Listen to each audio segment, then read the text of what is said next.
Scientist ആയിരുന്നു. ഇപ്പൊ retire ആയെന്നാ പറഞ്ഞു. അവിടുന്ന് റിട്ടയർ ആയിട്ടില്ല, വേറൊരു കോളേജിൽ എഞ്ചിനീയറിംഗ് കോളേജിൽ ഇപ്പോഴും പഠിപ്പിച്ചുകൊണ്ടിരിക്കുന്നു. അപ്പൊ ഇദ്ദേഹത്തിന്റെ ഒരു ക്ലാസ് അല്ലെങ്കിൽ ഒരു അരമണിക്കൂറിന്റെ സംഭാഷണം കേൾക്കാൻ ഞാനൊക്കെ ഇന്നലെ എന്നോട് പറഞ്ഞു തന്നു. വണ്ടി പിടിച്ചിട്ട് പല അമ്പലങ്ങളിലൊക്കെ പോയിട്ടുണ്ട് പ്രഭാഷണം കേൾക്കാൻ വേണ്ടി. തീർച്ചയായിട്ടും തിരിച്ചു വരുമ്പോൾ പോയ ഞങ്ങളായിരിക്കും തിരിച്ചു വരുമ്പോൾ ഉണ്ടാവും നല്ലൊരു എനർജി, ഫുള്ളായി എനർജി നിറച്ച പോലെയാണ് തിരിച്ചു വരുമ്പോൾ ഉണ്ടാവുക. തീർച്ചയായിട്ടും അങ്ങനെ ഒരു നല്ലൊരു എനർജിയുള്ള കുട്ടികളായിട്ട് മാറാൻ ഇദ്ദേഹത്തിന്റെ ക്ലാസ് നിങ്ങൾക്ക് ഉപകരിക്കട്ടെ. തികച്ചും ഭാഗ്യവാന്മാരായ കുട്ടികളെ ഇവിടെ ഇരിക്കുന്നത് ഒരു സംശയമില്ലാത്ത കാര്യമാണ്.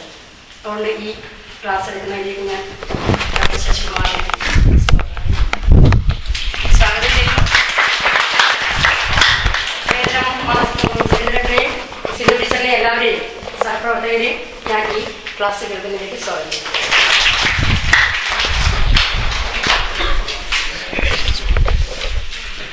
അപ്പൊ എന്നെക്കാളും അറിയാൻ ഇന്നലെ ഇവരോടൊക്കെ പറഞ്ഞു കൊടുത്തിട്ടുണ്ടോ? അദ്ദേഹത്തിന്റെ സ്വന്തം ബ്രദറാണ് ഈ ഡോക്ടർ ശശികുമാർ. ബാക്കിയുള്ള കാര്യങ്ങൾ എന്നെക്കാളും വിശദമായിട്ട്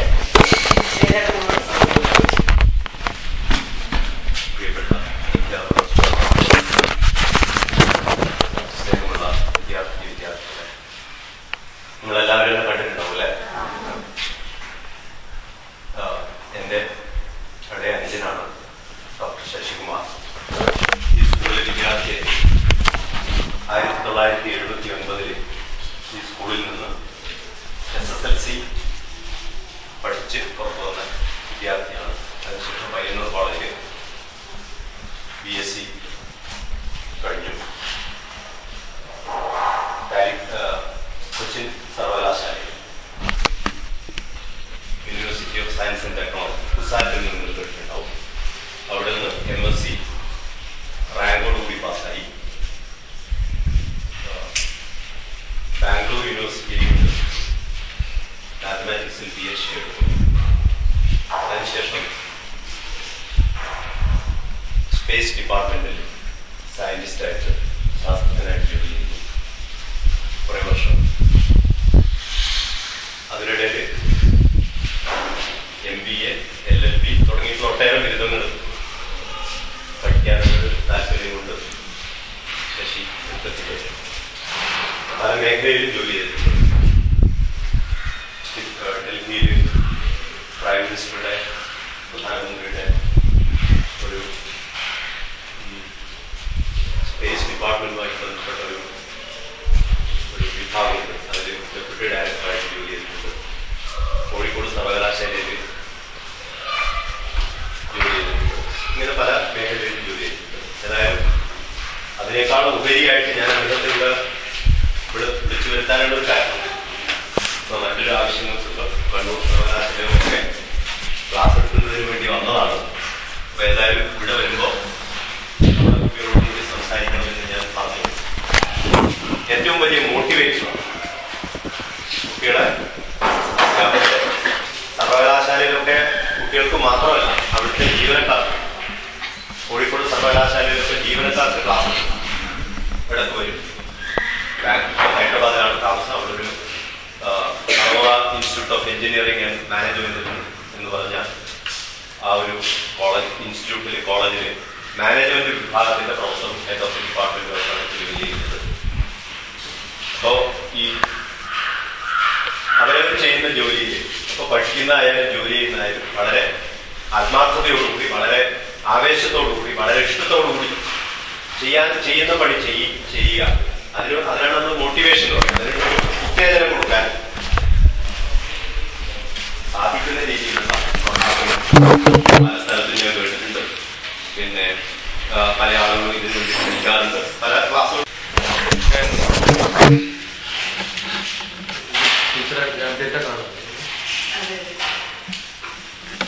പരിചയമുള്ള 1-2 മുഖങ്ങൾ മാത്രമേ ഉള്ളൂ. എനിക്ക് തോന്നുന്നു 2 കൊല്ലം മുമ്പ് ഈ ഹാളിലെ 10ാം ക്ലാസ്സിലെ കുട്ടികൾക്ക് ഒരു ക്ലാസ്, കഴിഞ്ഞ ബാച്ചല്ല, അതിന് മുമ്പത്തെ ബാച്ച്. പിന്നെ കഴിഞ്ഞ വർഷം 11-12 ക്ലാസ്സിലെ കുട്ടികൾക്കൊരു ക്ലാസ് ഉണ്ട്. അതാണ് ഈ സ്കൂളിൽ ഞാൻ എടുത്തിട്ടുള്ള ആകെയുള്ള ക്ലാസ്. പക്ഷെ ഇന്ത്യയുടെ പുറത്തും നോക്കിയാൽ ഏകദേശം 6 ലക്ഷം കുട്ടികളെ പഠിപ്പിച്ചിട്ടുണ്ട്. ഏകദേശം 3 ലക്ഷം ടീച്ചർമാരെ പഠിപ്പിച്ചു. ഇന്നലെ കണ്ണൂർ യൂണിവേഴ്സിറ്റിയിൽ ടീച്ചേഴ്സ് ട്രെയിനിങ് കോളേജ് ഉണ്ട്. ബാക്കിയുള്ള യൂണിവേഴ്സിറ്റിയിൽ കണ്ണൂരിൽ നിന്ന് മാത്രമുള്ളതല്ല, കാശ്മീരിൽ നിന്നുള്ള ആൾക്കാരുണ്ടായിരുന്നു അതിനകത്ത്. ഇന്ത്യയുടെ പല ഭാഗത്തു നിന്നുള്ള ഏറ്റവും നല്ല ടീച്ചേഴ്സിനെ എങ്ങനെ പഠിപ്പിക്കണം എന്ന് പഠിപ്പിക്കുന്നതിന് വേണ്ടിയിട്ടുള്ള ഒരു സ്ഥലമുണ്ട് കണ്ണൂർ യൂണിവേഴ്സിറ്റി. ഇന്ത്യയിൽ അങ്ങനെ 53 സെന്റർ ഉണ്ട്. അതിലൊരു സെന്ററാണ് കണ്ണൂർ. വേറൊരു സെന്റർ കോഴിക്കോടുണ്ടായിരുന്നു, കോഴിക്കോട് യൂണിവേഴ്സിറ്റി. അവിടെ ഡയറക്ടറായിരുന്നു ഞാൻ. അപ്പൊ അതുകൊണ്ടാണ് പല സ്ഥലത്തും ഇങ്ങനെ ക്ലാസ് എടുക്കാൻ പോകുന്നത്. അപ്പൊ അതിൽ വരുന്നത് ഒരാൾ കാർഗിൽ നിന്ന് വന്ന ഒരാളാണ്. കാർഗിൽ വളരെ ഫേമസ് അല്ല. കാർഗിൽ നിന്ന് വന്നിട്ടുള്ളൊരു പ്രൊഫസർ ഉണ്ടായിരുന്നു ക്ലാസ് കേൾക്കാൻ. പക്ഷെ ഇന്നലെ രാവിലെ ക്ലാസ് 9 മണിക്ക് എടുക്കണമെങ്കിൽ ഹൈദരാബാദിൽ നിന്ന് വരണമെങ്കിൽ തലേ ദിവസത്തെ ഫ്ലൈറ്റിന് വരണം. അപ്പൊ മിഞ്ഞാന്നത്തെ ഫ്ലൈറ്റിന് രാവിലെ കോഴിക്കോട് ഇറങ്ങുമ്പോൾ ഏകദേശം 9 മണിയാണ്. 9 മണിയല്ല, 7:00 എത്തും. അപ്പൊ 7:00 കോഴിക്കോട് എത്തിയാൽ എന്തായാലും കണ്ണൂർ എത്തുമ്പോഴത്തേക്ക് ഉച്ചയാവില്ലേ.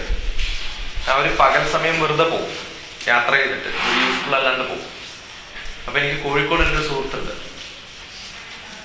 അദ്ദേഹം ഒരു കോച്ചിങ് സെന്റർ വന്നിട്ടുണ്ട്. 12ാം ക്ലാസ് കഴിഞ്ഞിട്ടുള്ളവർക്ക് എഞ്ചിനീയറിംഗ് മെഡിസിന് വേണ്ടിയിട്ട് പഠിക്കാൻ പറ്റുന്ന ഒരു സ്ഥലം, പ്രൈം മെഡി എന്ന് പറഞ്ഞിട്ടുള്ളൊരു ഇൻസ്റ്റിറ്റ്യൂട്ടാണ്. എനിക്കൊന്ന് കോഴിക്കോട് ഏറ്റവും നല്ല കോച്ചിങ് സെന്ററാണ് പ്രൈം. അപ്പൊ ഞാൻ അയാളെ വിളിച്ചു പറഞ്ഞു. ഞാൻ എൻ്റെ പഴയ കുറെ ക്ലാസ് ഒക്കെ കേട്ടിട്ടുള്ള ആളാണ്. അയാളൊരു ഹോട്ടൽ മാനേജ്മെന്റ് കോളേജ് നടത്തുന്നുണ്ട്, നേഴ്സിംഗ് സ്കൂൾ നടത്തുന്നുണ്ട്, ഹോസ്പിറ്റലുണ്ട്. ഒരു പ്രഗത്ഭനായ ഒരാളാണ്, ഏട്ടൻ്റെ സ്റ്റുഡൻ്റ് ആണ്, പയ്യന്നൂർ കോളേജിൽ പഠിച്ചിട്ടുള്ള ഒരാളാണ്. അയാളെ വിളിച്ചു പറഞ്ഞു ഞാൻ രാവിലെ, പെട്ടെന്നാണ് ഫ്ലൈറ്റിന്റെ സമയം മാറ്റിയത്, അല്ലെങ്കിൽ ഉച്ചക്കാണ് ഫ്ലൈറ്റ് എത്തുക. അപ്പൊ പിന്നെ ഉച്ചയ്ക്ക് ശേഷം യാത്ര ചെയ്തിട്ട് കണ്ണൂരെത്തിയ കുഴപ്പമില്ല. അപ്പൊ ഞാൻ ഫ്ലൈറ്റിന്റെ ടൈം മാറ്റിയപ്പോൾ ഞാൻ ഉടനെ വിളിച്ചു പറഞ്ഞു. 2 ദിവസം മുമ്പ് വിളിച്ചു പറഞ്ഞു, ഇങ്ങനെ മെസ്സേജ് വന്നു, ഇങ്ങനെ ഫ്ലൈറ്റിന്റെ സമയം മാറ്റി, രാവിലെ 6 മണിക്കാക്കി 7:00 ഞാൻ ഇറങ്ങും. അപ്പൊ ആ ഫുൾ ഡേ വെറുതെ ഇരിക്കാൻ പറ്റും. അപ്പൊ ഞാൻ ഉടനെ അയാളെ വിളിച്ചു പറഞ്ഞു ഞാൻ വരുന്നുണ്ട്. അപ്പൊ ശരി, ഞാൻ എയർപോർട്ടിൽ വന്ന് പിക്കപ്പ് ചെയ്യാൻ നോക്കും. 7:00 എയർപോർട്ടിൽ നിന്ന് പിക്കപ്പ് ചെയ്തിട്ട് 8:40 അയാളുടെ കോളേജിലെത്തി. ഹോട്ടൽ മാനേജ്മെന്റ് പഠിക്കുന്ന കോളേജിലെ 2 ഫസ്റ്റ് ഇയർ സെക്കൻഡ് ഇയർ 2 വർഷത്തെ കോഴ്സാണ്. ആ 2 വർഷത്തെ കോഴ്സിലെ കുട്ടികൾക്ക് 8:30 മുതൽ 10:30 വരെ ക്ലാസ് ഉണ്ട്. അത് കഴിഞ്ഞപ്പോൾ ഈ കോച്ചിങ് സെന്ററിലേക്ക് 10:40 മുതൽ 2 മണി വരെ ക്ലാസ് ഉണ്ട്. 2 മണി വരെ ക്ലാസ്. അപ്പൊ ഞാൻ അത് കഴിഞ്ഞിട്ട് അയാൾ പറഞ്ഞു ഞാൻ ബ്രേക്ക്ഫാസ്റ്റ് കഴിച്ചിട്ടുണ്ടായില്ല, രാവിലെ ഒന്നും കഴിക്കാണ്ടാണ് 2 മണി വരെ ക്ലാസ്. അപ്പൊ പറഞ്ഞു ഉച്ചക്ക് ഊണ് വീട്ടിലാണ്, അടുത്ത ക്ലാസ് 2:30 അപ്പൊ അയാളുടെ വീട്ടിൽ പോയി ഡ്രൈവ് ചെയ്തുകൊണ്ടിരിക്കുമ്പോൾ അയാൾ പറഞ്ഞു ഭക്ഷണം റെഡിയാക്കി വെക്കൂ, കഴിച്ചിട്ട് ഉടനെ അവിടുന്ന് പോകും. അപ്പൊ നമ്മൾ പോകുമ്പോഴത്തേക്കും ചോറ് മാത്രമേ ടേബിളിന്റെ മുകളിൽ വെച്ചിട്ടുണ്ടായിരുന്നു. അയാളെ വൈഫിന്റെ ചീത്ത പറഞ്ഞു, എന്റെ കറിയൊക്കെ എടുത്തു വെക്കാത്ത, കാരണം അത്രയും സാധ്യതയുള്ളൂ. അപ്പൊ അങ്ങനെ ഭക്ഷണം കഴിച്ച് 2:30 മുതൽ 4:30 വരെ അടുത്ത ബാച്ചിന് ക്ലാസ് എടുത്തു. ആ ബാച്ച് 12ാം ക്ലാസ് കഴിഞ്ഞിട്ട് മെഡിസിനും എഞ്ചിനീയറിംഗിനും കിട്ടാത്തത് കൊണ്ട് രണ്ടാമതും ട്രൈ ചെയ്യുന്ന ഫുൾ ടൈം കോഴ്സാണ്. അങ്ങനെ 4:30 വരെ ക്ലാസ് എടുത്തു കഴിഞ്ഞ് കുറെ കുട്ടികൾ അവർക്കുള്ള പ്രശ്നങ്ങളും ഒക്കെ ചോദിക്കാനും, ഇനി എന്താ ചെയ്യുക, കിട്ടിയില്ലെങ്കിൽ എന്താ ചെയ്യുക, എവിടെയൊക്കെ ചേരണം, ഏത് കോഴ്സൊക്കെയാണ് നല്ലത്, ഏകദേശം 5 മണി വരെ ഡിസ്കസ് ചെയ്തുകൊണ്ടിരിക്കുമ്പോൾ ഞാൻ വിചാരിച്ചു ഇനി കഴിയില്ല, 5 മണിയൊക്കെ ആകുമ്പോൾ നമ്മുടെ പണി തീരുന്നുണ്ട് സാധാരണ രാവിലെ മുതൽ തുടങ്ങിയാൽ. അപ്പൊ അയാൾ പറഞ്ഞു സാറേ ഇനിയിപ്പം ബാക്കിയുള്ള പിന്നെ നമുക്ക് സംസാരിക്കാം, അടുത്ത ക്ലാസ് 5:30 മുതലാണ് സാറിന്. അതൊരു 8 കിലോമീറ്റർ ദൂരെയാണ്. അതൊരു ലേഡീസ് ഹോസ്റ്റലാണ്. ആ ഹോസ്റ്റലിൽ 6ാമത്തെ നിലയുടെ മുകളിൽ. അപ്പോൾ ഹോസ്റ്റലിൽ എന്തായാലും കുട്ടികൾ താമസിക്കുന്നത്. അപ്പൊ ചായ അവിടെയായിരുന്നു. അവിടെ 38 കുട്ടികളുണ്ട്. 38 കുട്ടികളും മെഡിസിന് വേണ്ടിയിട്ട് 1 വർഷമായിട്ട് പ്രിപ്പയർ ചെയ്യുന്നവരാണ്. അവരുടെ ക്ലാസ് 5:30 മുതൽ ഒരു 7:00 വരെ ഉണ്ടാവും. അത് കഴിഞ്ഞ് നമുക്ക് ഭക്ഷണം കഴിക്കാൻ പോകാൻ നോക്കും. 7:00 മുതൽ ക്ലാസ് നിർത്താൻ തുടങ്ങിയ സമയത്ത് കുട്ടികൾക്ക് സംശയം തീരുന്നില്ല. ക്ലാസ് കഴിഞ്ഞത് 10:45. അത് കഴിഞ്ഞിട്ട് മാഷ് നിർബന്ധമായിട്ട് നിർത്താൻ പറഞ്ഞു. കാരണം തിരിച്ചു വീട്ടിൽ പോയാൽ ഭാര്യ ചീത്ത പറയുന്നുണ്ട്. കാരണം ഇപ്പൊ തന്നെ ഉറങ്ങിയിട്ടുണ്ടാവും, ഭക്ഷണം കിട്ടില്ല, രാത്രി നമുക്ക് തിരിച്ചു പോകാം. ഇപ്പൊ രാവിലെ 3 മണിക്കാണ് ഞാൻ ഹൈദരാബാദിൽ നിന്ന് എഴുന്നേറ്റത്. കാരണം 6 മണിയുടെ ഫ്ലൈറ്റ് കിട്ടണമെങ്കിൽ 3 മണിക്ക് പുറപ്പെട്ടാൽ 4:30 എത്തും. അപ്പൊ അത് കഴിഞ്ഞ് 10:30 കഴിഞ്ഞിട്ട് അന്ന് എടുത്തിട്ടുള്ള കുറേ ഫോട്ടോഗ്രാഫും അന്ന് എടുത്തിട്ടുള്ള കുറേ റെക്കോർഡിങ്ങും ഒക്കെ കമ്പ്യൂട്ടറിലാക്കി അതൊക്കെ ഇന്റർനെറ്റിൽ ലോഡ് ചെയ്ത് വന്നപ്പോഴത്തേക്കും രാത്രി 2 മണി. പിറ്റേ ദിവസം രാവിലെ 5 മണിക്കുള്ള ട്രെയിനാണ്, 6 മണിക്കുള്ള ട്രെയിനാണ് കോഴിക്കോട് നിന്ന് ഇറങ്ങുന്നത്. അപ്പം 5 മണിക്ക് സ്റ്റേഷനിലേക്ക് പോകണം. ഇപ്പൊ എത്ര മണിക്കൂർ ഉറങ്ങി? 3 മണിക്കൂർ. എന്റെ തലേദിവസം എത്ര മണിക്കൂർ ഉറങ്ങി? എന്റെ തലേദിവസം 3 മണിക്കൂർ. ഞാൻ പറയാൻ കാരണം, ഇത് ഇത്രയും വിശദമായിട്ട് ഇന്നലത്തെ ഒരു കാര്യം പറയാൻ കാരണം എന്താ വെച്ചാൽ ഇങ്ങനെയാണ് നമ്മൾ വർക്ക് ചെയ്യുക. അപ്പോ ഞാനിവിടെ 2 ദിവസം ഉണ്ട്. കാരണം തിങ്കളും ചൊവ്വയും വടകരയിലെ എഞ്ചിനീയറിംഗ് കോളേജിൽ കുട്ടികൾക്ക് ക്ലാസ് എടുക്കണം. അത് കഴിഞ്ഞ് 1 മാസം 2 മാസമായിട്ട് പിന്നാലെ നടക്കണം. അപ്പൊ ഞാനാണ് എന്നോട് പറഞ്ഞത് 26-ാം തീയതി 27-ാം തീയതി ഞാൻ ഫ്രീ ആണ്. പക്ഷേ വളരെ വളരെ വിഷമമുള്ളൊരു കാര്യം എന്താ വെച്ചാൽ തീരെ താല്പര്യമില്ലാത്ത ആൾക്കാരാണ് ശരിക്കും നിങ്ങളിൽ പലതും. അതിനൊരു കാരണം നിങ്ങൾക്ക് എക്സ്പോഷർ ഇല്ല എന്നുള്ളതാണ്. ഞാൻ റിട്ടയർമെന്റിന് ശേഷം പാലക്കാട്, കേരളത്തിലെ ഏറ്റവും വികസിക്കാത്തൊരു സ്ഥലം, കിഴക്കഞ്ചേരി വടക്കഞ്ചേരി പഞ്ചായത്ത് എന്ന സ്ഥലം, നമ്മുടെ നടുവിലൊക്കെ എത്രയോ ഭേദം അറിയും, അതിനേക്കാളും മോശം സ്ഥലം. മോശം സ്ഥലം എന്ന് പറഞ്ഞാൽ കുട്ടികൾ ഇതുവരെ പുറം ലോകമൊന്നും കണ്ടിട്ടില്ല. നിങ്ങൾ എത്ര പേര് ട്രെയിൻ കണ്ടിട്ടുണ്ട്? ട്രെയിനിൽ യാത്ര ചെയ്തിട്ടുള്ളവര് ഇത്രയും പേരുണ്ട്. ഞാൻ ആ ഗ്രാമത്തിൽ കിഴക്കഞ്ചേരി സ്കൂളിൽ പോയിട്ട് കുട്ടികളോട് ചോദിച്ചു, നിങ്ങൾ എത്ര പേര് ട്രെയിനിൽ യാത്ര ചെയ്തിട്ടുണ്ട്? 320 കുട്ടികളില് ആകെ ഒരു 18-19 കുട്ടികളെ ട്രെയിനിൽ യാത്ര ചെയ്തിട്ടുണ്ട്. അപ്പൊ നിങ്ങളാണോ ഭേദം, അവരാണോ? നിങ്ങളാണ് ഭേദം. അങ്ങനെയുള്ള ഒരു സ്കൂളിൽ പോയി. നിങ്ങൾ ഇംഗ്ലീഷ് മീഡിയം ആണോ മലയാളം മീഡിയം ആണോ? ഇംഗ്ലീഷുള്ളവർ എത്ര പേരുണ്ട്? ഇംഗ്ലീഷ് മീഡിയം ഇത്രയും പേര്. ആ 8ാം ക്ലാസ് 9ാം ക്ലാസ് 10ാം ക്ലാസ് 11 12 ഏകദേശം ഇതേപോലെ സ്കൂളാണ്. അത് ഗവൺമെന്റ് സ്കൂളാണ്. ഗവൺമെന്റ് സ്കൂൾ ആയതുകൊണ്ട് ഇങ്ങനെയുള്ള ഒരു ഫെസിലിറ്റി ഉണ്ടാവില്ല. ഗവൺമെന്റ് സ്കൂളിന്റെ സ്ഥിതി അറിയാമോ?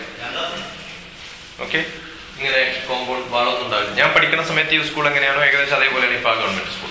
എന്ന് വെച്ചാൽ ഒരു 30 കൊല്ലം മുമ്പ് എങ്ങനെയാണോ അതുപോലെയാണ് ഇപ്പൊ സ്കൂൾ. അവിടുത്തെ ടീച്ചർക്ക് ഇരിക്കാൻ പോലും സ്ഥലമില്ല. ആ സ്കൂളില് ഞാൻ പോയി ക്ലാസ് എടുക്കാൻ തുടങ്ങി. കാരണം അതിന്റെ തൊട്ടടുത്തൊരു ഓൾഡേജ് ഹോം ഉണ്ട്.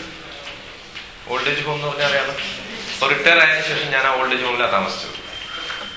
വയസ്സന്മാർക്ക് താമസിക്കാൻ പറ്റിയ സ്ഥലമുണ്ട്. അവിടെ പോയി താമസിച്ചു 2 വർഷം. അവിടെ താമസിച്ചിട്ട് അവിടുത്തെ വയസ്സന്മാരെ പഠിപ്പിക്കുക. എന്താ വയസ്സന്മാരെ പഠിപ്പിക്കാൻ? എങ്ങനെ മരിക്കണം. ഇപ്പൊ അടുത്ത ആൾക്കാരല്ലേ ചെയ്യാം. അപ്പൊ ഞാൻ അവരെ പഠിപ്പിച്ചതെന്ന് വെച്ചാൽ എങ്ങനെയാണ് സുഖമായിട്ട് മരിക്കുക. പിന്നെ അവിടെ കുറെ അമ്മമാരുണ്ട്, അവരുടെ ഭർത്താക്കന്മാർ മരിച്ചു. ഏകദേശം 10, 30, 32 വയസ്സുള്ള കുറെ ആൾക്കാർ. അവർക്ക് കുറെ കുട്ടികളുണ്ട്, ചെറിയ കുട്ടികൾ. അവരെയൊക്കെ വെറുതെ താമസിപ്പിക്കുന്ന സ്ഥലം. അപ്പൊ അവരുടെയൊക്കെ അച്ഛൻ്റെ ഒരു അനിയന്റെ പ്രായമാണ്. അപ്പൊ അവരൊക്കെ എന്നെ അച്ചാച്ചാന്നാ വിളിക്കുക, ചാച്ചാന്നൊക്കെ വിളിക്കുക, ഇളയപ്പാന്നൊക്കെ നമ്മൾ പറയില്ല. പാലക്കാടായതുകൊണ്ട് അങ്ങനെയാണ് വിളിക്കുക. അങ്ങനെ കുറെ കുട്ടികളുണ്ട്, 40 പെൺകുട്ടികളുണ്ട് എനിക്ക്. ഏകദേശം നിങ്ങളുടെ ടീച്ചർമാരുടെയൊക്കെ പ്രായമുള്ള 40 കുട്ടികളുണ്ട് എനിക്ക് അവിടെ. അപ്പൊ അവരുടെ ഒരു അച്ഛനായിട്ട് ഞാനവിടെ താമസിച്ചു. അപ്പൊ വെറുതെ ഇരിക്കുമ്പോൾ എനിക്ക് വെറുതെ പിന്നെ ഇരിക്കാൻ പറ്റിയില്ല. അപ്പൊ അടുത്ത സ്കൂളിൽ വെറുതെ പോയിട്ട് ചോദിച്ചാണ്, കിഴക്കഞ്ചേരി സ്കൂളിൽ പോയിട്ട് ഞാൻ ചോദിച്ചു, ഞാൻ ഇനി പഠിപ്പിച്ചോട്ടെ നിങ്ങളെ. അപ്പൊ 8ാം ക്ലാസ്സിലും 9ാം ക്ലാസ്സിലെ കുട്ടികളെ ക്ലാസ് എടുക്കുമ്പോൾ നിങ്ങളുടെയൊക്കെ എല്ലാ സിലബസും എന്റെ കമ്പ്യൂട്ടറിലുണ്ട്. ഇപ്പോഴും കേരളത്തിലെ ഏത് സ്കൂളിൽ പോയാലും നിങ്ങൾ ഏത് വിഷയമാണ് പഠിക്കുന്നത്, 8ാം ക്ലാസ് 9ാം ക്ലാസ് 10, 11, 12 5, അത് CBSE ആയാലും സ്റ്റേറ്റ് സിലബസ് ആയാലും ഇന്ത്യയിലെ പല സ്ഥലങ്ങളിലും എല്ലാ സിലബസും എൻ്റെ. അപ്പൊ ഞാൻ ടീച്ചർമാരോട് പറഞ്ഞു, അതിന് തൊട്ടടുത്തൊരു വലിയൊരു കല്യാണമാണ്, 300-400 പേർക്ക് ഇരിക്കാം. അപ്പൊ ആ കല്യാണ മണ്ഡപത്തിലെ ക്ലാസ്സാണ്. 8ാം ക്ലാസ്സിലെ എല്ലാ കുട്ടികളും ഏകദേശം 320 കുട്ടികളുണ്ട്. തിങ്കളാഴ്ച സ്കൂളിൽ ക്ലാസ്സില്ല 8ാം ക്ലാസ്സിൽ. അന്ന് ഞാനാണ് 8ാം ക്ലാസ്സിലെ കുട്ടികൾ. ചൊവ്വാഴ്ച 9ാം ക്ലാസ്സിലെ കുട്ടികളെ മതി. ബുധനാഴ്ച 10ാം ക്ലാസ്, 11ാം ക്ലാസ് വ്യാഴം, 12ാം ക്ലാസ്. അപ്പൊ 5 ദിവസത്തേക്ക് ഞാൻ ഫ്രീ അല്ലാണ്ടായി. എനിക്ക് ഏറ്റവും ഇഷ്ടമുള്ള പണി ഫ്രീ അല്ലാണ്ടാവണം. അപ്പൊ എന്റെ ക്ലാസ്സിൽ എത്ര കുട്ടികളുണ്ടാവും? 320 കുട്ടികൾ. അപ്പൊ ഇരിക്കുന്ന കുട്ടിയോട് ചോദിക്കും, ഇന്ന് ഏത് വിഷയമാണ് പഠിക്കേണ്ടത്.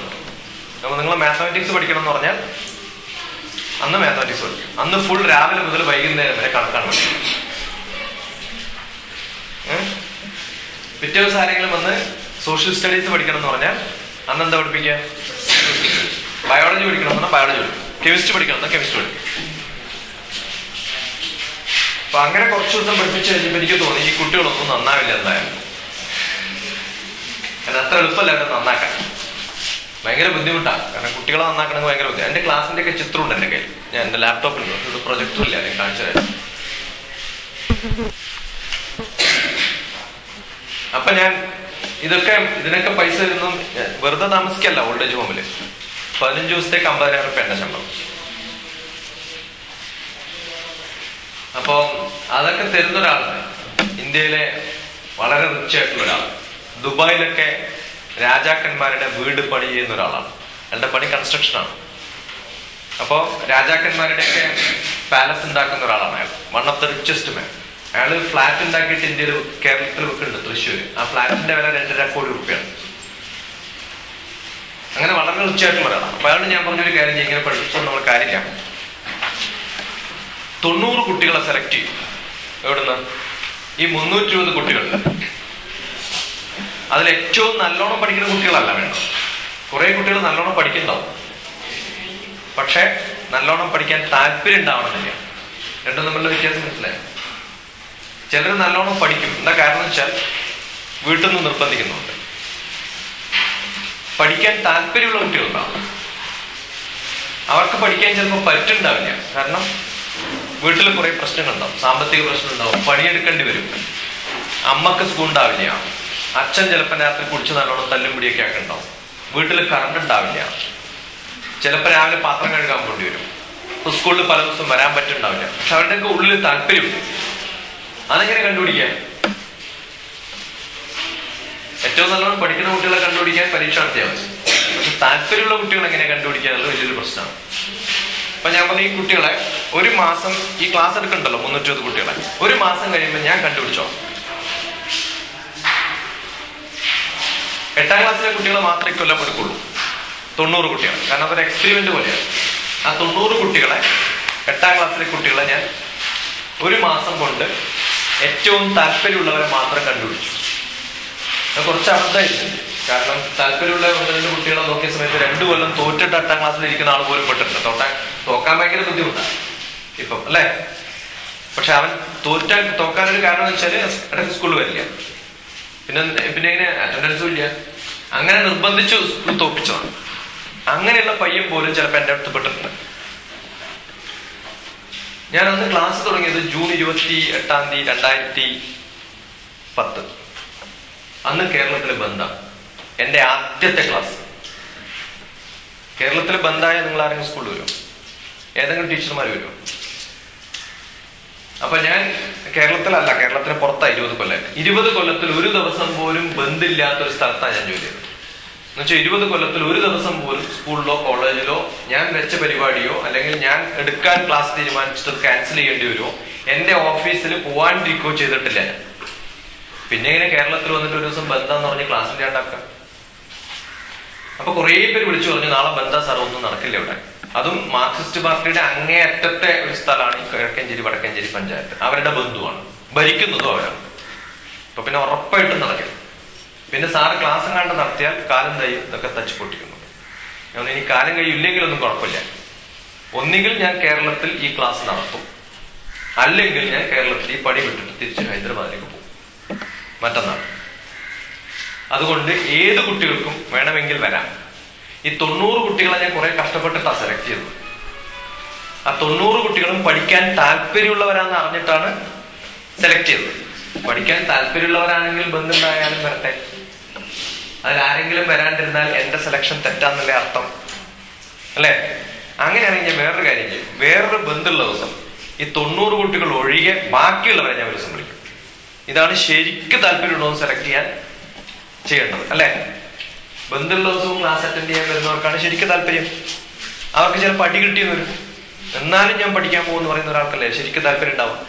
ഞാൻ അത് എടുക്കാൻ പോകുന്നു. 86 കുട്ടികൾ 28 കിലോമീറ്റർ നടന്നു വന്നിട്ടുണ്ട് എന്റെ ക്ലാസ്സിൽ. ഇതൊക്കെ റെക്കോർഡ് ചെയ്യും.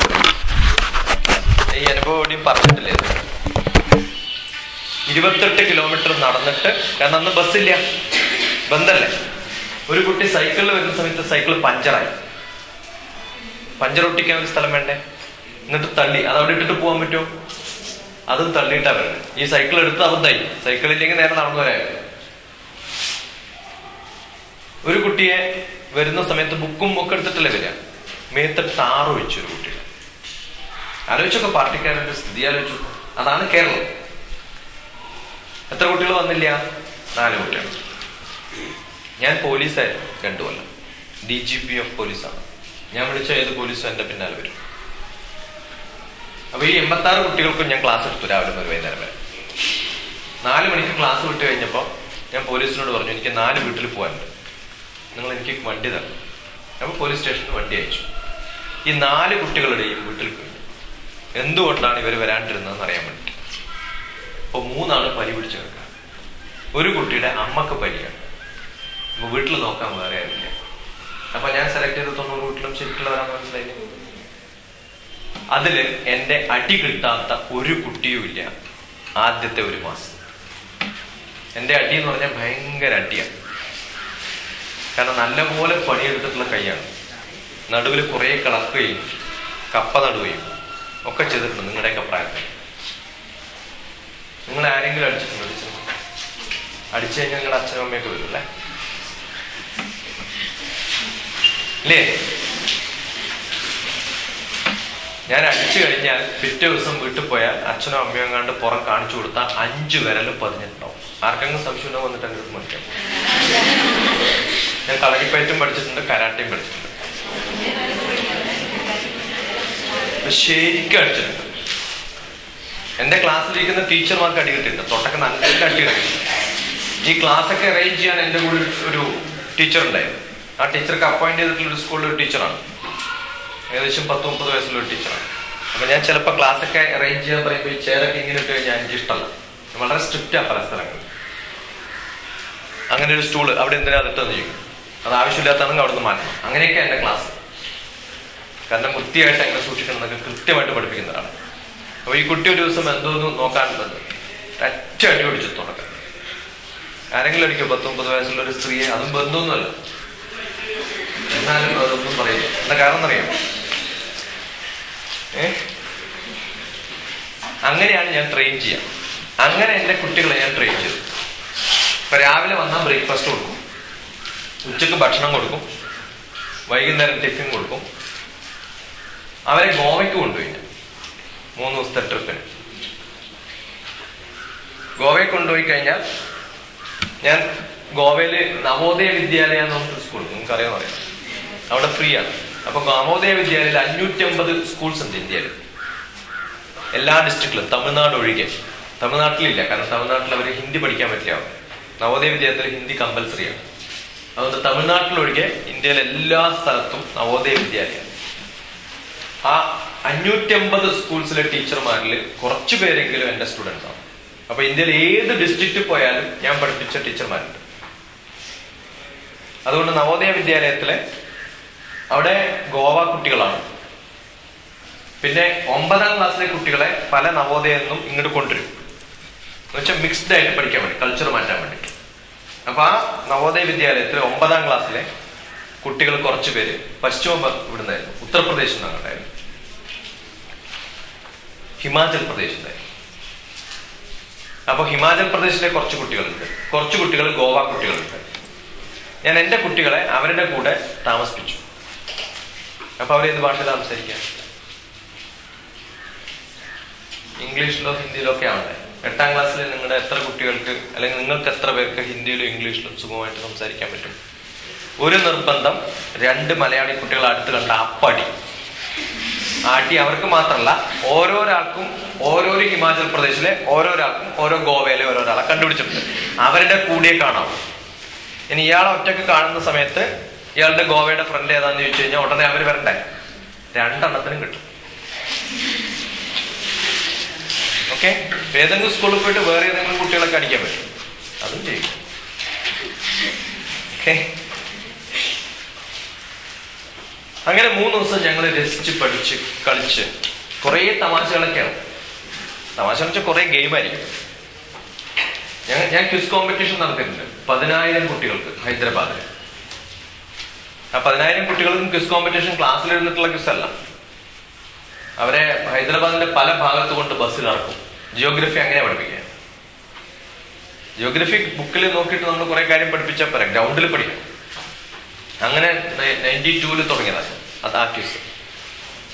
അപ്പൊ ഈ കുട്ടികളെ കുറച്ച് കഴിഞ്ഞപ്പോൾ ഈ കുട്ടികൾ വന്നിട്ട് എന്നോട് പറയും, സാർ ഞങ്ങൾക്ക് ഇംഗ്ലീഷ് മീഡിയത്തിലേക്ക് മാറണം. കാരണം ഇവരെ ആരുമായിട്ട് സംസാരിച്ചു? ഗോവ, ഹിമാചൽ പ്രദേശ് ഗവൺമെന്റ് സ്കൂൾസില് ഇംഗ്ലീഷ് മീഡിയം ഇല്ലാത്തൊരു സ്ഥലത്ത് ഇംഗ്ലീഷ് മീഡിയം തുടങ്ങണം. അതും 3-4 മാസം കഴിഞ്ഞിട്ട് പറ്റൂ. ഞാൻ എഡ്യൂക്കേഷൻ ഡയറക്ടർക്ക് വിളിച്ച് ചോദിച്ചു, ഇങ്ങനെ എനിക്ക് കുറച്ച് കുട്ടികളെ 90 കുട്ടികളെ ഇംഗ്ലീഷ് മീഡിയത്തിലേക്ക് 3 ഡിവിഷൻ കിഴക്കഞ്ചേരി പഞ്ചായത്തിൽ തുടങ്ങണം, പറ്റൂ ചോദിച്ചു.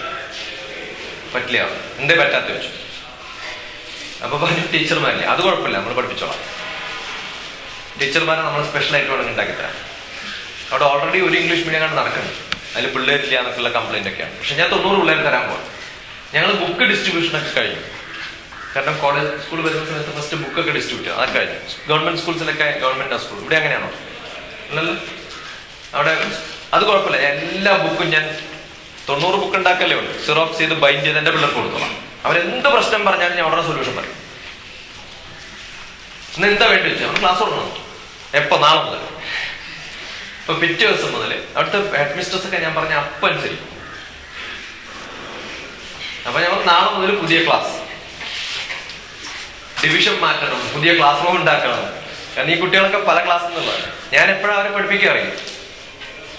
ശനി, ഞായർ, ഹോളിഡേയ്സ്. നിങ്ങൾക്ക് 365 ദിവസത്തിൽ എത്ര ദിവസം സ്കൂൾ നടക്കുന്നുണ്ടാവും? ഒരു 200 ദിവസം. ബാക്കി 165 ദിവസം ഞാൻ അവരെ പഠിപ്പിക്കാം. ആ 165 ദിവസം ഞാൻ ഇംഗ്ലീഷ് പഠിപ്പിക്കുമായിരുന്നു. പിന്നെ എന്ത് ചെയ്യാൻ തുടങ്ങി? അവർ ക്ലാസ്സിൽ ഇംഗ്ലീഷ് മീഡിയം പഠിക്കാൻ തുടങ്ങി, ഞാനും ഇംഗ്ലീഷിൽ പഠിപ്പിക്കാൻ തുടങ്ങി. ഇപ്പൊ ആ കുട്ടികൾ 9ാം ക്ലാസ്സിലെത്തി. കഴിഞ്ഞ വർഷം തുടങ്ങിയ പരിപാടിയാണ്. കഴിഞ്ഞ ഇപ്പം 10ാം ക്ലാസ്സിലെത്തി. എന്റെ ഫസ്റ്റ് ബാച്ച് എഴുതാണ്. പിന്നെ 2ാമത്തെ ബാച്ച് തുടങ്ങി. ഈ കുട്ടികളിപ്പോ ഇന്ത്യയിലെ ഏത് ഇന്റർനാഷണൽ സ്കൂൾസിലെ കുട്ടികളെക്കാളും മെച്ചോർഡ് കുട്ടികളാണ്. അവരാദ്യം പഠിപ്പിച്ചത് 3 ദിവസം പേപ്പർ വായിക്കാനാണ്. നിങ്ങൾ എത്ര പേര് പേപ്പർ വായിക്കും? എന്താ വായിക്കുക?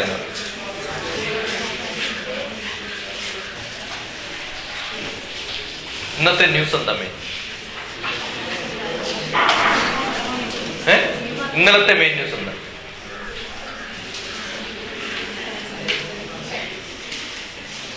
സത്യം പറയാമോ? ഇന്നലെ ന്യൂസ് വായിച്ചു, പേപ്പർ വായിച്ചു. ഇന്നലത്തെ മെയിൻ ന്യൂസ് എന്താ?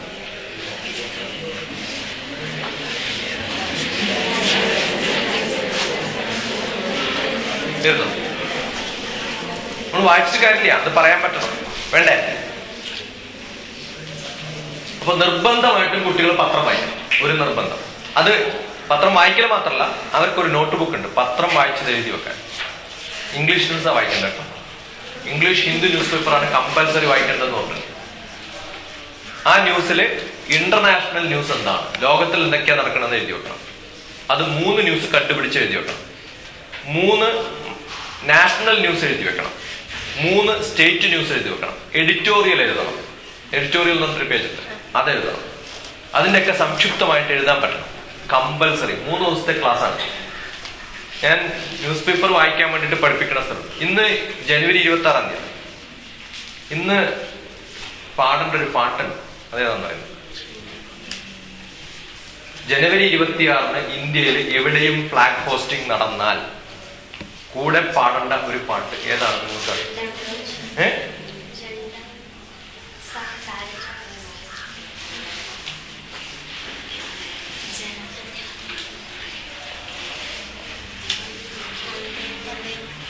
വന്ദേമാതരം.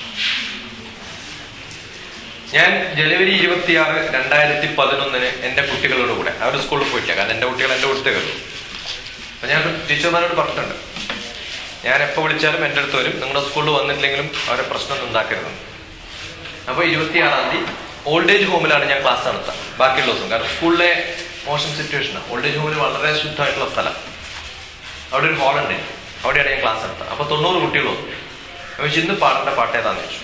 അപ്പൊ അവർക്ക് ആർക്കും നിങ്ങൾ പറഞ്ഞ പോലെ തന്നെ ആർക്കും അറിയില്ല. കാരണം അങ്ങനെയാണ് അവർ പഠിപ്പിച്ചിട്ടുള്ളതും കേട്ടിട്ടുള്ളതും. അപ്പൊ ഞാൻ പറഞ്ഞു എന്താ പാടേണ്ടത്?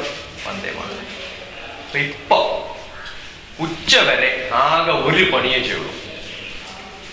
ഈ ഇരിക്കുന്ന എല്ലാരും വന്ദേ മാതരം പഠിച്ചിട്ടേ ഇവിടുന്ന് പോകുള്ളൂ.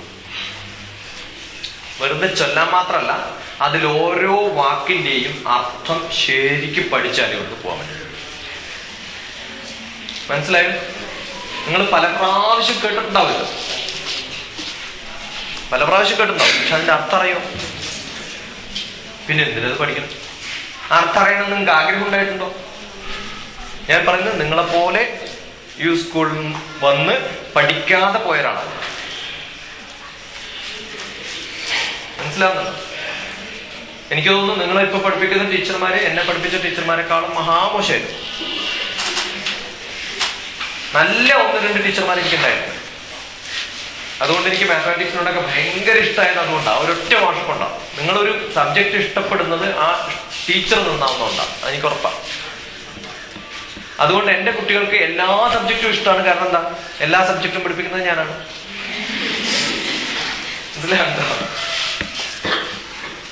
അപ്പൊ എന്റെ കുട്ടികള് ജനുവരി 26 ഉച്ചയാകുമ്പോഴത്തേക്കും എന്ത് പഠിച്ചു? വന്ദേ മാതരം. അത് ചെല്ലുമ്പോ വന്ദേ മാതരം, ഇന്ത്യയെ കാണണം, അതിനെ വന്ദിക്കണം, അത് മനസ്സിൽ വരണം. ഇന്ത്യ എന്ന് പറയുമ്പോൾ ഇന്ത്യയുടെ ഭൂപടം വരുന്നില്ലേ? വന്ദേ മാതരം, ഇന്ത്യ മുമ്പിൽ വെച്ചിട്ട് അവിടെ കന്ന് കിടക്കുക, അതിനു വേണ്ടിട്ട് വന്ദിക്കാൻ വേണ്ടിട്ട്.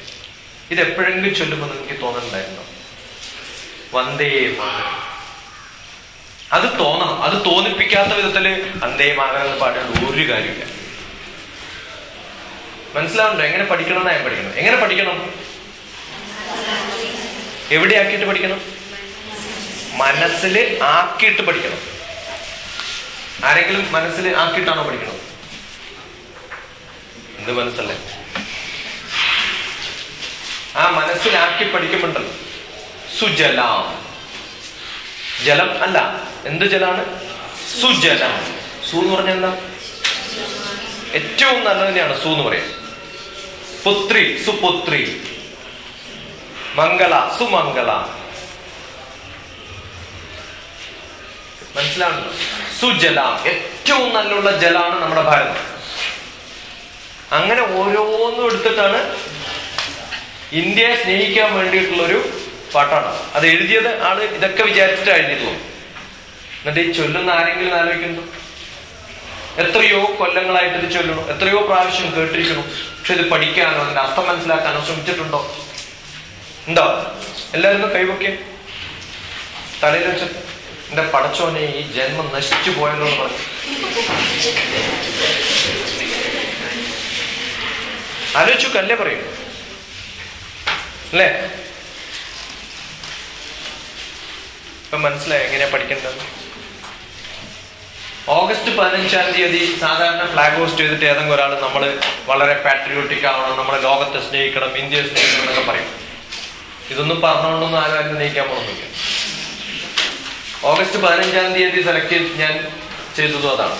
ഓഗസ്റ്റ് 15-ാം തീയതി ഇന്ത്യയിൽ നിന്ന് പാകിസ്ഥാനിലേക്ക് പോകുന്നൊരു ബോർഡർ ഉണ്ട്, വാഗാ ബോർഡർ എന്ന സ്ഥലം. കേട്ടിട്ടുണ്ടോ? വാഗാ ബോർഡറിൽ വൈകുന്നേരം ഒരു പരേഡ് നടക്കും. ആ പരേഡ് നടക്കുന്ന സമയത്ത് ഇന്ത്യയുടെ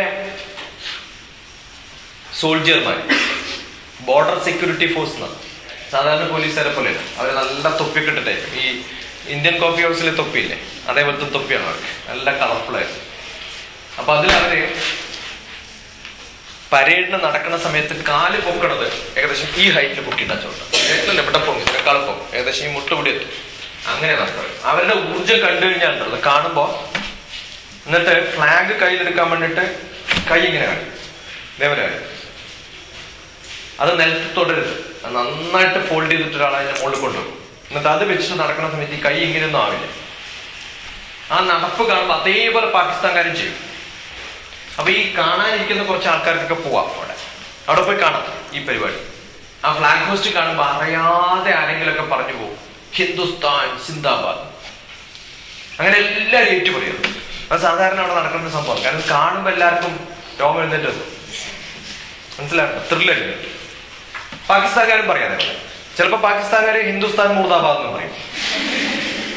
ഓക്കെ, അപ്പൊ ഇത് ഞാൻ കാണിച്ചു കൊടുത്തു ഓഗസ്റ്റ് 15-ാം തീയതി. കാരണം അന്നാണല്ലോ സ്വാതന്ത്ര്യം കിട്ടിയത് നമുക്ക്. ഇത് കാണിച്ചു കൊടുക്കുമ്പോ അറിയാതെ എന്റെ കുട്ടികൾ ഈ ഹിന്ദുസ്ഥാൻ സിന്ദാബാദ് ടി-വിയിൽ പറയണ്ടല്ലോ, എല്ലാരും പറഞ്ഞു. എന്റെ ഒക്കെ റെക്കോർഡ് ഞാൻ എല്ലാം എപ്പോഴും സൂക്ഷിച്ചു വെക്കുന്നത്, കാണിച്ചു കൊടുക്കാൻ. ഇനി ഈ കുട്ടികളെ പഠിപ്പിക്കാൻ സാധാരണ നിങ്ങളുടെ മാഷന്മാരൊക്കെ പഠിപ്പിച്ച് നിങ്ങൾ നന്നാവുമെങ്കിൽ പിന്നെ ഞാൻ സ്പെഷ്യലായിട്ട് പഠിപ്പിക്കേണ്ട കാര്യമില്ല.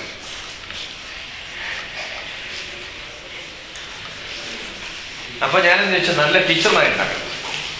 ആദ്യം അത്യാവശ്യമായിട്ട് ടീച്ചർമാരുണ്ടാക്കാൻ വേണം. അവരെയൊക്കെ അടിച്ച് പഠിപ്പിക്കേണ്ടത്. അങ്ങനെ ഞാൻ കുറെ ടീച്ചർമാരുണ്ടാക്കാൻ തീരുമാനിച്ചു. ശമ്പളം കൊടുക്കാത്ത ടീച്ചർമാർ, ശമ്പളം വേണ്ടാത്ത ടീച്ചർമാർ, അവരെ അത്യാവശ്യം തോന്നി. എന്നിട്ട് അടുത്ത എഞ്ചിനീയറിംഗ് കോളേജിലും മെഡിക്കൽ കോളേജിലും വിമല കോളേജ് തൃശ്ശൂര്, കിഴക്കഞ്ചേരി തന്നെ ഒരു പോസ്റ്റ് ഗ്രാജുവേറ്റ് കോളേജ് ഉണ്ട്, BA MA പഠിക്കുന്ന സ്ഥലം, B.Ed കോളേജുകൾ, അവിടെയൊക്കെ പോയിട്ട് കുറെ കുട്ടികൾക്ക് ക്ലാസ് എടുത്തിട്ട് ഞാൻ ഇവിടെ നടക്കുന്ന സംഭവങ്ങളൊക്കെ കാണിച്ചു കൊടുത്തു. ഇങ്ങനെയൊക്കെയാണ് ഞാൻ ചെയ്യുന്നത്. ഈ 90 കുട്ടികളെ വെച്ചിട്ടാണ് ഞാൻ ക്ലാസ് എടുക്കുന്നത്. അതും എല്ലാ വിഷയവും ഞാൻ എടുക്കണം. അപ്പൊ ഒരു ദിവസം ഹോളിഡേയിൽ ഞാൻ അവിടെ നിന്ന് എനിക്ക് പോകാൻ പറ്റാണ്ടായി. വേറെ ഒരു പരിപാടി നടക്കുന്നില്ല. ഹോളിഡേ ആയാൽ കേരളത്തിന്റെ എവിടെ ഉണ്ടെങ്കിലും കാർ തന്നിട്ടായിരുന്നു. അപ്പൊ എവിടെ വേണമെങ്കിലും എനിക്ക് ഡ്രൈവ് ചെയ്ത് പോവാം എന്റെ കാറിൽ. പക്ഷെ ഹോളിഡേ ആകുമ്പോഴത്തേക്ക് എനിക്ക് ധൃതിയായി. ഒരു ദിവസം ബന്ധായാലും എനിക്ക് ധൃതിയായി. എന്നാൽ ബന്ധിന് പിള്ളേര് ഫ്രീ ആണല്ലോ, അപ്പൊ അന്ന് ക്ലാസ് എടുക്കാം. ഓക്കെ, അപ്പൊ എല്ലാ പാർട്ടിക്കാരും മാറിയിട്ടോ, അവരൊക്കെ വന്ന് തന്നെ കാണും. ക്ലാസ്സൊക്കെ എങ്ങനെയുണ്ട് സാർ നടക്കുന്നുണ്ട്. അവിടുത്തെ നേതാക്കന്മാരുടെ മക്കളൊക്കെ എന്റെ ക്ലാസ്സുണ്ട്. അപ്പൊ പിന്നെ ആരെങ്കിലും വേണ്ടാന്ന് പറയും. ഈ കുട്ടികൾക്കൊക്കെ ഒരു പണി കൊടുത്തിട്ടുണ്ടെന്ന് അറിയാം.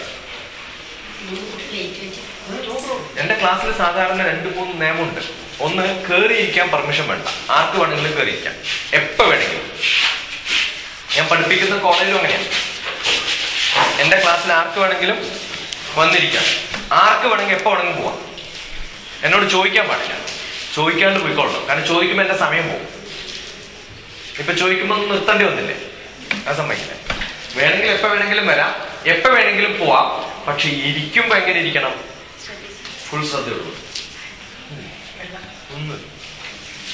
അപ്പൊ ഇടയില് ആരെങ്കിലും ശ്രദ്ധിക്കുന്നില്ല എന്ന് കണ്ടാൽ എന്താ ചെയ്യാ? തല പൊട്ടി. മനസ്സിലാവുന്നെന്താ പറഞ്ഞത്? ഞാൻ സംസാരിക്കാനൊക്കെ സമയം കൊടുക്കും. അതല്ലാതെ ആരെങ്കിലും, ഞാൻ പ്രതീക്ഷിക്കാത്ത സമയത്ത് ആരെങ്കിലും സംസാരിച്ചാൽ ഞാൻ എത്ര കുട്ടികൾ ക്ലാസ് എടുക്കാറുണ്ട്. എന്റെ 10ാം ക്ലാസ്സിൽ, ഇപ്പൊ നിങ്ങൾക്ക് 10ാം ക്ലാസ്സിലെ പരീക്ഷ എഴുതാൻ പഠിപ്പിക്കാൻ വേണ്ടിയിട്ടില്ല തുടങ്ങി, അത് പറയാൻ വേണ്ടിയിട്ടല്ലേ ഞാൻ വന്നത്. ഇതേപോലെ ക്ലാസ് എടുക്കാൻ വേണ്ടിയിട്ട് ആന്ധ്രാപ്രദേശില് അനന്തപൂർ എന്ന് പറഞ്ഞൊരു സ്ഥലത്ത് പോയി. അപ്പൊ അവിടെ ആ സ്ഥലത്ത്, വലിയ സ്ഥലമൊന്നുമല്ല, അനന്തപൂർ എന്ന് വെച്ചാൽ സാധാരണ ഒരു സ്ഥലം. അവിടെ ബിടെക്കിലെ കുട്ടികളെ ഞാൻ ക്ലാസ് എടുത്തിട്ടുണ്ട്. ഏകദേശം 200 കുട്ടികൾ എന്റെ കുട്ടികളാണ്. അപ്പൊ ആ കുട്ടികളോട് ഞാൻ പറഞ്ഞു, നിങ്ങളൊരു കാര്യം ചെയ്യണം, അടുത്തുള്ള എല്ലാ സ്കൂൾസിലും പോയിട്ട്, അവിടെ കുറെ സ്കൂൾസ് ഉണ്ടാവും ഇതേപോലെ, ഇപ്പൊ കണ്ണൂരുള്ള പോലെ ഒരു സ്ഥലമാണ്. അപ്പൊ കുറെ സ്കൂൾസ് ഉണ്ടാവും. ആ സ്കൂൾസിലൊക്കെ പോയിട്ട് പറയണം, 10ാം ക്ലാസ്സിലെ കുട്ടികൾക്ക് ഞാൻ ക്ലാസ് എടുക്കാൻ പോവാണ് ഇന്ന്, ഏതെങ്കിലും ഒരു ദിവസം, ജനുവരി 9-ാം തീയതി 2011, ഡേറ്റ് കൃത്യമായിട്ട്. അപ്പൊ അന്ന് ക്ലാസ് എടുക്കാൻ പോകണം. നിങ്ങൾ മാക്സിമം കുട്ടികളെ പിടിച്ചുകൊണ്ടിരുന്നു. മാക്സിമം കുട്ടികളെ, ഒരു 10ാം ക്ലാസ്സിലെ കുട്ടികൾക്ക് ഇപ്പൊ ഈ എടുത്ത പോലുള്ള ഒരു ക്ലാസ് അനന്തപൂർ എടുക്കുന്ന സമയത്ത് എത്ര കുട്ടികൾ വരും, എത്ര സ്കൂൾസിൽ അവർ പോയി പറയും, അതൊന്നും ഞാൻ അന്വേഷിച്ചില്ല. ഞാൻ പറഞ്ഞു, ഈ കുട്ടികളോട് പറഞ്ഞു, നിങ്ങൾ പോയിട്ട് പറ്റുന്ന 10ാം ക്ലാസ്സിലെ കുട്ടികളൊക്കെ സംഘടിപ്പിച്ച് ഒരു ദിവസത്തെ ക്ലാസ് അറേഞ്ച് ചെയ്താൽ ഞാൻ ക്ലാസ് എടുക്കാൻ പോകും. ഇവര് 200 കുട്ടികളും അവരവരുടെയൊക്കെ വില്ലേജുകളൊക്കെ ഉണ്ടാവുമല്ലോ, അവിടെയൊക്കെയുള്ള സ്കൂൾസിലൊക്കെ പോയിട്ട് പറഞ്ഞു. ഞാൻ ഇംഗ്ലീഷ് മീഡിയം ആവാമോ, കാരണം ഞാൻ ഇംഗ്ലീഷിലേ പറയുള്ളൂ. തെലുങ്കിൽ ക്ലാസ് എടുക്കാം, പക്ഷെ തെലുങ്കിൽ അത്ര സുഖമായിട്ട് എനിക്ക് സംസാരിക്കാൻ പറ്റില്ല. കുറച്ച് ക്ലാസ് എടുക്കാനൊക്കെ ഉള്ളവരുണ്ട്, പക്ഷെ അത്ര എഫക്റ്റീവ് ആവില്ല. അപ്പോ രാവിലെ 5 മണിക്ക് ഞാൻ ട്രെയിൻ ഇറങ്ങി നേരെ ക്ലാസ് എടുക്കാനുള്ള സ്ഥലത്ത് ഞാൻ പോയി. ആ ക്ലാസ് അറേഞ്ച് ചെയ്ത് സ്കൂൾസിലല്ല, ഒരു വലിയൊരു കോളേജിലാണ്, അവിടെയാണല്ലോ. അപ്പൊ ഞാൻ ഹോട്ടലിൽ പോയി കുളിയൊക്കെ കഴിഞ്ഞ് ബ്രേക്ക്ഫാസ്റ്റ് ഒക്കെ കഴിഞ്ഞ് 9 മണിക്ക് വെനൂലെത്തുമ്പോ വലിയൊരു മൈതാനത്തില് ടെന്റ് കെട്ടിയിട്ട് 3800 കുട്ടികൾ 10ാം ക്ലാസ്സിൽ രാവിലെ 9 മണി മുതലേ ഉച്ചക്ക് 2 മണി വരെ. കാരണം ഇടയിൽ ലഞ്ച് ബ്രേക്കോ അല്ലെങ്കിൽ ടീ ബ്രേക്കോ കൊടുത്ത് അവർ പോയി കഴിഞ്ഞാൽ തിരിച്ചു വരുമ്പോഴത്തേക്ക് 3500 കുട്ടികൾ പോയി തിരിച്ചു വരാൻ എന്ത് ബുദ്ധിമുട്ടാണ് അല്ലെ. 38 സ്കൂൾസിൽ നിന്നും 100 കുട്ടികൾ വീതം അപ്പൊ ഞാൻ ക്ലാസ് എടുക്കുമ്പോൾ എന്റെ ക്ലാസ്സിൽ 10ാം ക്ലാസ്സിലെ കുട്ടികൾക്ക് പരീക്ഷ എഴുതാനുള്ള ട്രെയിനിങ് കൊടുക്കാൻ എത്ര കുട്ടികൾ ഉണ്ടാവുക? 3500. അങ്ങനെയൊക്കെയാണ് ഞാൻ ക്ലാസ് എടുക്കുന്നത്. ഞാൻ പറഞ്ഞത് നമ്മള് അത്തരം ക്ലാസ്സുകളിൽ ഞാൻ ക്ലാസ് എടുത്തു കഴിഞ്ഞാൽ ചിലപ്പോൾ ചോദിക്കും ഞാൻ എന്താ പറഞ്ഞതെന്ന് പറയാൻ വേണ്ടി ഏതെങ്കിലും ഒരാളോട് ഞാൻ എഴുന്നേറ്റൊന്ന് പറയാൻ പറ്റും. ആ പറയാൻ പറ്റിയില്ലെങ്കിൽ എന്ത് ചെയ്യും?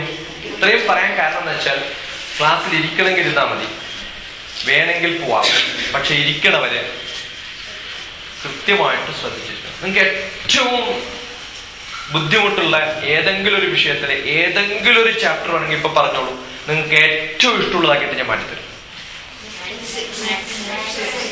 ഒരു കാര്യം, ഇവിടുന്ന് കഴിഞ്ഞ പ്രാവശ്യം ക്ലാസ് എടുത്ത് പോയി കഴിഞ്ഞതിന് ശേഷം കുറേ കുട്ടികൾ ഫോൺ ചെയ്തിട്ടുണ്ട്. അപ്പൊ ഫോണിലൂടെയാണ് പഠിക്കുന്നത്. രാത്രിയൊക്കെ ഫോൺ വിളിച്ചു പറയും സാർ എനിക്കത് മനസ്സിലാവില്ല, ഒരു 10 മിനിറ്റ് കഴിയുമ്പോഴത്തേക്ക് ഇനി വല്ലതും കുഴപ്പമുണ്ടായിരിക്കും. ഇനി ഞാൻ ആരെ വേണമെങ്കിൽ പഠിപ്പിച്ചോളാം. മനസ്സിലാക്കുക? കാരണം പഠിക്കാൻ ഉള്ള ടെക്നിക്കാണ് ഞാൻ പഠിപ്പിക്കുന്നത്.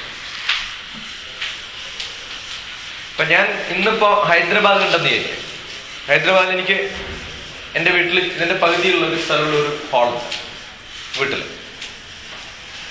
ഇപ്പൊ ഹോളിഡേയ്സില് കുറെ കുട്ടികൾ ഹൈദരാബാദ്. ആ കുട്ടികൾ എന്ന് പറഞ്ഞാൽ കുട്ടികളൊന്നുമല്ല, അവരൊക്കെ ഇൻഫോസിസിലൊക്കെ വർക്ക് ചെയ്യുന്നവരും ഡോക്ടർമാരും ഒക്കെ. അവരെ ഞാൻ എന്തിനാ പഠിപ്പിക്കണം അറിയോ? IAS ആക്കാൻ പറ്റും. അപ്പൊ അടുത്ത ഒരു 5 വർഷം കഴിയുമ്പോൾ എന്റെ 100 കുട്ടികൾ കളക്ടർമാരാണ്. നല്ലതാണ്. അതാണ് എന്റെ ജീവിതത്തിന്റെ ലക്ഷ്യം. അതിനു വേണ്ടിയിട്ടാണ് ഞാൻ സമയം ചെലവഴിക്കുന്നത്. അപ്പൊ അവരെ ബാക്കിയുള്ള ദിവസങ്ങളിൽ പഠിപ്പിക്കാൻ പറ്റാത്തതുകൊണ്ട് ബാക്കിയുള്ള ദിവസം അവിടെ ഇവിടെയൊക്കെ പോകണമെന്ന് മാത്രം. നിങ്ങൾ എത്ര പേർക്ക് 10ാം ക്ലാസ്സില് ഫസ്റ്റ് ക്ലാസ് കിട്ടും? നിങ്ങൾക്ക് കഴിയും. ഇപ്പൊ 10ാം ക്ലാസ് എക്സാമിലെ പരീക്ഷ എഴുതാം, നിങ്ങൾക്ക് ക്ലാസ് ഉണ്ടാവും. 60% എബോവ് കിട്ടും. ഗ്രേഡ് ആണോ അല്ല പെർസെന്റേജ്? അതിനകത്ത് പെർസെന്റേജ് ഉണ്ടാവുമല്ലോ. 60%-ലധികം എത്ര പേർക്ക് കിട്ടും? കഴിഞ്ഞൊന്ന് പോകും.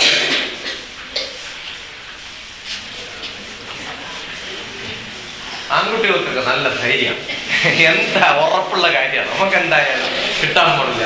Okay, very good. ഒന്ന് പൊക്കി എത്ര പേരുണ്ടെന്ന് നോക്കട്ടെ. 2, 4, 6, 8, 10, 12, 14, 16. പകുതിയെ കിട്ടുള്ളൂ. 60% ഫുൾ 60 കിട്ടുള്ളൂ. കൈ ഫുൾ പൊക്കടി,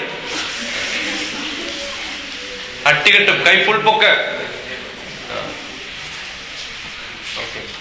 2, 4, 6, 8, 10, 12, ഏകദേശം 22 കുട്ടികളുണ്ട്.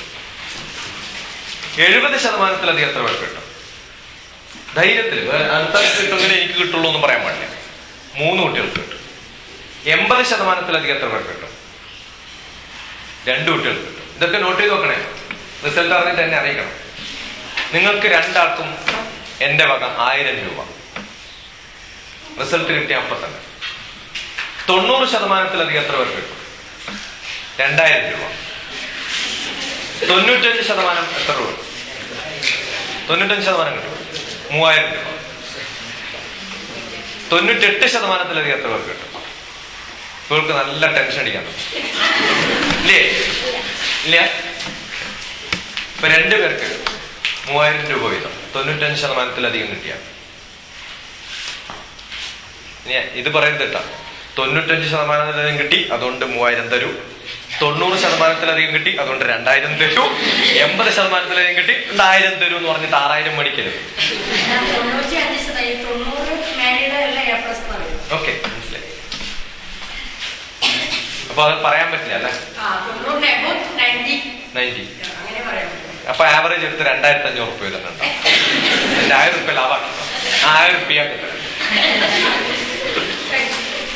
ഞാൻ പലയിടത്തും ക്ലാസ് എടുക്കാൻ പോകും. കഴിഞ്ഞ പ്രാവശ്യം കുസദ് എന്ന് പറഞ്ഞൊരു സ്ഥലത്ത് ക്ലാസ് എടുക്കാൻ പോയി. മഹാരാഷ്ട്രയിൽ നാൻഡേഡിനടുത്ത് അമൃത്സറിലെ ഒരു ക്ഷേത്രം കെട്ടിച്ചു. അത് കഴിഞ്ഞ ഏറ്റവും വലിയ സിഖുകാരുടെ ക്ഷേത്രമുള്ള സ്ഥലമാണ്. അപ്പൊ അവിടെ ഞാൻ ക്ലാസ് എടുത്തത് അവിടുത്തെ സ്വീപ്പർമാര്, ലാബിലെ അറ്റൻഡർമാര്, അവരൊന്നും നല്ലോണം പഠിച്ചവരല്ല. 10ാം ക്ലാസ് കഴിഞ്ഞ് ITI കഴിഞ്ഞിട്ട് ഹെൽപ്പേഴ്സ് ആയിട്ട് വർക്ക് ചെയ്യുന്നത്. അങ്ങനെ 150 പേരുണ്ട് അവിടെ. അപ്പൊ ഞാൻ ടീച്ചേഴ്സിന് ക്ലാസ് എടുത്തു, സ്റ്റുഡൻസിന് ക്ലാസ് എടുത്തു. അതൊക്കെ കഴിഞ്ഞപ്പോ പ്രിൻസിപ്പൾ പറഞ്ഞു അവർക്കൊരു തോന്നൽ, സാർ നമുക്ക് ആരും ക്ലാസ് എടുക്കണില്ലല്ലോ. അപ്പൊ അവർക്കൊരു ക്ലാസ് എടുക്കാം. അപ്പൊ ഞാൻ രാവിലെ 8 മണി മുതൽ 10 മണി വരെ ക്ലാസ് എടുക്കാം. അവർക്ക് ക്ലാസ് എടുക്കും. അപ്പൊ അവർക്ക് എങ്ങനെ ക്ലാസ് എടുക്കാം? ഇംഗ്ലീഷ് പറഞ്ഞാൽ മനസ്സിലാവോ? ഇല്ല. तो पूरा क्लास हिंदी में लेना पड़ता, फुल क्लास हिंदी लेना. അതൊക്കെ കഴിഞ്ഞ സമയത്ത് ഇങ്ങനെ കുറച്ച് ചോദ്യങ്ങളൊക്കെ ചോദിച്ചു ഞാൻ അവരോട്. അന്ന് ഞാൻ ഏകദേശം ഒരു 15,000 രൂപ അവിടെ ഡിസ്ട്രിബ്യൂട്ട് ചെയ്തിട്ടുണ്ടല്ലോ. ഓരോരാൾക്കും സമ്മാനം ഉടനെ തന്നെ 1000 രൂപ. ഉത്തരം പറഞ്ഞ ഏതെങ്കിലും ചോദ്യം ചോദിച്ചു ഉത്തരം പറഞ്ഞ ഉടനെ 1000 രൂപ. അവർ പറഞ്ഞ ആദ്യമായിട്ട് ആ സാധനം ഇങ്ങനെ ഇനിയിപ്പോ തന്നെ ഞങ്ങൾ നല്ലോണം പഠിച്ചോളാം. മനസ്സിലായോ? നിങ്ങൾക്ക് ഇനി എത്ര ദിവസം ഉണ്ട് പരീക്ഷയ്ക്ക്?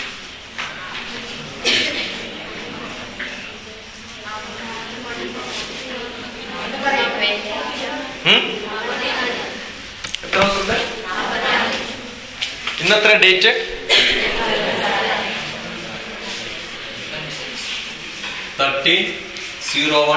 26th January 2013 ആണോ അല്ലേ? ഇന്നത്തെ ദിവസം ഏതായാലും പോയി. ഇന്ന് വേസ്റ്റ് ആയോ? നാളെ എത്രയാ? 27 01 അങ്ങനെ പോയി. 01 28 01 29 01 30 01 31 ഒരു മാസമായില്ലേ? ഫെബ്രുവരിയും ഇതേപോലെ എഴുതി വെക്കുക. 02 01 ഫുള്ള് എഴുതി വെക്കുക. പരീക്ഷ കിട്ടുന്നത് ഏത് ദിവസം പരീക്ഷ ഉടനെ? 03 15 ആണോ? 11-നാണ്. അപ്പൊ 10-ാം തീയതി വരെ സമയമുണ്ട്. 11 മുതൽ എക്സാം. എല്ലാവരുടെയും നോട്ട്ബുക്കിൽ ഇതേപോലെ എഴുതി വെച്ചിട്ട് ഇപ്പോഴെല്ലാം വിട്ടുപോയി കംപ്ലീറ്റ് ഒരു നല്ല ടൈം ടേബിൾ ഉണ്ടാക്കാം. നിങ്ങൾക്ക് ഏതൊക്കെ വിഷയമുള്ള പഠിക്കാൻ? മാത്സ്, സോഷ്യൽ സയൻസ് അല്ല സോഷ്യൽ സ്റ്റഡീസ്, പിന്നെ biology, physics, chemistry, English, Hindi. ഏതാ ഫസ്റ്റ് ലാംഗ്വേജ്?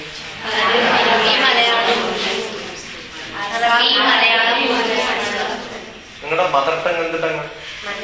അതാണ് ഫസ്റ്റ് ലാംഗ്വേജ് വരേണ്ടത്. ഇങ്ങനെ ഒരു നശിച്ച നാട് ലോകത്തിൽ എവിടെ ഉണ്ടാവും? മദർ ടങ് വേറെ, അതർ ടങ് വേറെ. എന്നിട്ട് അതർ ടങ് ആണ് പഠിക്കുക ഫസ്റ്റ് ലാംഗ്വേജ് ആവട്ടെ. അതായത് ഓക്കെ, മദർ ടങ് എന്നായിരുന്നോ? ശരിക്കും അതാണ് ഫസ്റ്റ് ലാംഗ്വേജ്, മദർ ടങ്. ഇനി 1 2 3 4 5 6 7 8 മലയാളം സെക്കൻഡ് ഉണ്ട്, IT ഉണ്ട്. അപ്പൊ 1 2 3 4 5 6 7 8 9 10 വിഷയം. ഇത്രയേ ഉള്ളൂ. 10-ാം ക്ലാസ്സിൽ 10 വിഷയം. Very good. എത്ര ദിവസം ഉണ്ട്? മാർച്ച് 10 വരെ 29 ദിവസം. 30 31 32 33 34 10 44 ദിവസം. പരീക്ഷയ്ക്ക് എത്ര ദിവസം ഉണ്ട്? 44 ദിവസം. ഒരു ദിവസം എത്ര മണിക്കൂർ പഠിക്കും? ഒരു ദിവസം എത്ര മണിക്കൂർ ഉണ്ടാകെ? 24 മണിക്കൂർ. നമുക്കും 24 മണിക്കൂറേ ഉള്ളൂ. മൻമോഹൻ സിംഗിനും 24 മണിക്കൂറേ ഉള്ളൂ. ആരാ മൻമോഹൻ സിംഗ്? Prime minister. നമ്മളാണോ അധികം തിരക്കും പണിയൊക്കെ ഉള്ള ആൾ? അല്ല, അയാളാണ്. അത്രയും നമുക്ക് പണിയെടുക്കാൻ പറ്റും? പറ്റില്ലേ? പറ്റുമോ ഇല്ലയോ? അറ്റ്ലീസ്റ്റ് അടുത്ത 44 ദിവസം അങ്ങനെ പണിയെടുക്കാൻ തയ്യാറാണോ? ആണോ? നമ്മുടെ ജീവിതത്തിൽ കുറേ കാലം അങ്ങനെയൊന്നും പണിയെടുക്കാതെ പോയില്ലേ? ഇപ്പൊ മനസ്സിലായോ ഞാൻ എന്താ ചോദിക്കണെന്ന്? അപ്പൊ അടുത്ത 44 ദിവസം 24 മണിക്കൂറിൽ ഞാൻ ചന്ദ്രബാബു നായിഡുവിന്റെ വീട്ടിൽ പോയിട്ടുണ്ട്. അയാൾ ചീഫ് മിനിസ്റ്റർ ആയപ്പോ അയാളെ കാണണേ, ഒരാവശ്യമില്ല അയാളെ കണ്ടിട്ട്. അപ്പൊ ഞാൻ എത്ര മണിക്ക് വരണമെന്ന് ചോദിച്ചു. രാവിലെ 2:15 വരാൻ പറഞ്ഞു. ആരെങ്കിലും ഇങ്ങനെ വന്ന്, കാരണം 3 മണിക്ക് അയാൾ പോവാണ് വേറെ സ്ഥലത്തേക്ക്. രാവിലെ 3 മണിക്ക് പുറപ്പെട്ടാലേ 8 മണിക്ക് മീറ്റിംഗ് എത്തുള്ളൂ. അപ്പൊ ഞാൻ പറഞ്ഞു വേണ്ട, ഞാൻ നാളെ വരുന്നില്ല, മറ്റന്നാൾ വരാം. മറ്റന്നാളാണെങ്കിൽ 1 മണിക്ക് വരാം. നിങ്ങളൊക്കെ എന്താ ചെയ്യണം ആ സമയത്ത്? കിടന്നുറങ്ങല്ലേ ചെയ്യുന്നത്? അങ്ങനെയുള്ളവരൊക്കെ കൂടെ ഇരിക്കുമ്പോഴും വർക്ക് ചെയ്യുമ്പോഴാണ് നമുക്ക് മനസ്സിലാവുക നമ്മളൊന്നും ഒന്നും ചെയ്യുന്നില്ല. നിമിഷം ജ്വലിതം ശ്രേയം നതു ധൂമയിതും ചിരം. ജീവിക്കുമ്പോൾ ശരിക്കും ജ്വലിച്ച് ജീവിക്കണം, അല്ലാണ്ട് കിടന്നുറങ്ങി പുകഞ്ഞ് ജീവിച്ചിട്ട് കാര്യമില്ല. നിങ്ങളൊക്കെ നന്നാവാത്തതിന്റെ കാര്യം ഇപ്പൊ മനസ്സിലായോ?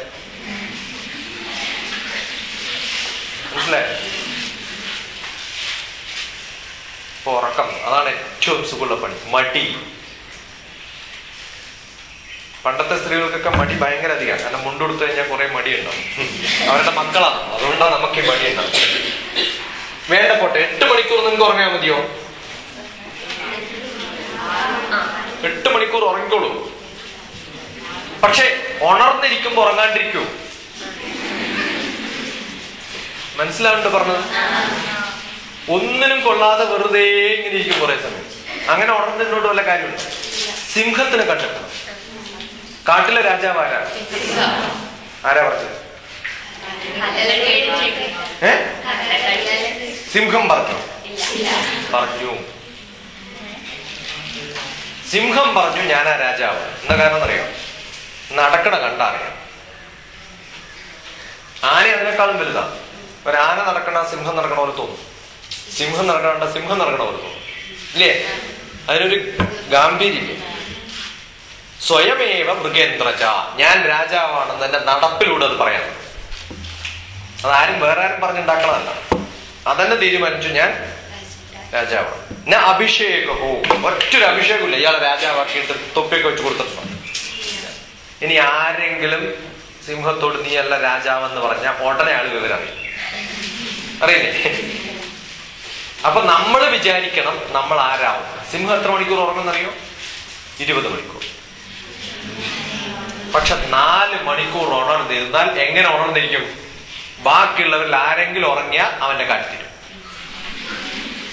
മനസ്സിലാവുന്നുണ്ടോ? അങ്ങനെയാണ് ഉണർന്നിരിക്കേണ്ടത്. എന്ത് ചെയ്യണം? നിങ്ങൾ ഉണർന്നാല് ഒട്ടനെ അച്ഛനെ അമ്മേനൊക്കെ ഓരോ അട്ടിയൊക്കെ കൊടുക്കും. നിങ്ങൾ ഉണർന്നു എന്ന് അറിയിക്കണ്ടേ, അല്ലേ? അതിന് പകരം നിങ്ങൾക്ക് എന്താ ചെയ്യാ? നിങ്ങൾ ഉറങ്ങുമ്പോൾ അച്ഛനും അമ്മയും വന്ന് അടിക്കും. നിങ്ങൾ അറിയോ? അതറിയൂല. അതുകൊണ്ട് വല്ല ഗുണമുണ്ടോ? അപ്പൊ നാളെ രാവിലെ ഇന്നൊരു ക്ലാസ് എന്റെ അറ്റൻഡ് ചെയ്ത് കഴിഞ്ഞാൽ, എന്റെ കുട്ടികളൊക്കെ അറ്റൻഡ് ചെയ്ത് കഴിഞ്ഞാൽ വീട്ടിൽ അച്ഛനും അമ്മക്കൊക്കെ ഒരു ബോധം വരും. എന്ത് എന്തോ ഒന്ന് സംഭവിച്ചിട്ടുണ്ട് എന്റെ മക്കൾക്ക്. കാരണം ഇന്നലെ പോയ പോലെ അല്ല ഇന്ന്. രാവിലെ എഴുന്നേക്കാൻ മടിയുള്ളവരൊന്ന് കൈവക്കട്ടെ. എനിക്കറിയാം എല്ലാവർക്കും മടിയാണ്. എത്ര നല്ലോണം 95 കിട്ടുന്നവർക്കും മടിയാണ്. ഉണ്ടോ? എത്ര നല്ല പിള്ളേരുണ്ട്, സത്യസന്ധതയുള്ളവരാണ്. ഈ രാവിലെ എഴുന്നേക്കണ എത്ര മണിക്കാണ്? ഇയാൾ കൈ പൊക്കിയില്ല, അതുകൊണ്ട് അയാളോട് ചോദിക്കണം. കാരണം ബാക്കിയുള്ളവരൊക്കെ അതേപോലെ, ഇയാൾ മാത്രം വ്യത്യാസമായിട്ട് പറ്റില്ലല്ലോ. ഇയാളെയും കൂടി അതേപോലെ ആക്കണ്ടേ? എല്ലാരും ഒരേപോലെ ആക്കുക എന്നുള്ളതാണ് എന്റെ ലക്ഷ്യം. ഒന്നുകിൽ ഇയാൾ എല്ലാരെ പോലെ ആക്കുക. കാരണം എനിക്കിപ്പം 6000 രൂപ പോയി. അതല്ലെങ്കിൽ എന്ത് ചെയ്യണമെന്ന് വെച്ചാൽ ഈ ക്ലാസ്സിലെ എല്ലാരും ഇയാളെ പോലെയാണ്. ഏതെങ്കിലും ഒന്ന് നമുക്ക് ആക്കിയെടുക്കണ്ടേ? അതാണ് സോഷ്യൽ ബീയിങ് എന്ന് പറയുന്നത്. എന്താ സോഷ്യൽ ബീയിങ് എന്ന് പറഞ്ഞാൽ? സമൂഹജീവി. സമൂഹജീവി എന്ന് പറഞ്ഞാൽ എന്താ? ഞാൻ മാത്രം നന്നായി ബാക്കി എല്ലാവരും മോശമാവാൻ പറ്റുമോ? അപ്പൊ എല്ലാരും മോശമാണെങ്കിൽ ഞാനും എന്താവണം? മോശമാവണം. അപ്പോഴല്ലേ ഞാൻ സോഷ്യലാവും. മനസ്സിലായോ? അപ്പൊ നമുക്ക് എല്ലാരും ഒന്ന് നന്നാക്കാൻ പറ്റുമോ നോക്കാം. അല്ലെങ്കിൽ എന്ത് ചെയ്യണം? എല്ലാരെയും ഇയാൾ അയാളുടെ കൂടെ അങ്ങോട്ട് കൂട്ടാം. രാവിലെ എഴുന്നേക്കുമ്പോൾ ആരെ വിളിച്ചിട്ട് എഴുന്നേക്കുക? അലാറം വെച്ചിട്ട് അറിയും. എനിക്ക് ഇരുന്നാ മതി, എഴുന്നേക്കണം. അറിയും. എന്നിട്ട് ഇങ്ങനെ കിടക്കും. എന്തിനു വേണ്ടിട്ട്? അലാറം കേൾക്കാൻ. നല്ല ഉറക്കത്തിൽ ആരെങ്കിലും അലാറം കേൾക്കും. അപ്പൊ അലാറം കേൾക്കാൻ കിടക്കുമ്പോ ഉണർന്നിട്ടാണോ കിടക്കണത്? ആണ്. അലാറം കേൾക്കാൻ വേണ്ടി എന്തായാലും അലാറം എത്ര മണിക്ക് വെക്കാം? 4:30 അലാറം. 4:15 ഉണരുമ്പോ.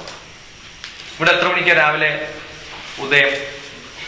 കലണ്ടർ പോയി നോക്കണം. ഓക്കെ, 6:15 ഉദയം എന്ന് വിചാരിക്കാം.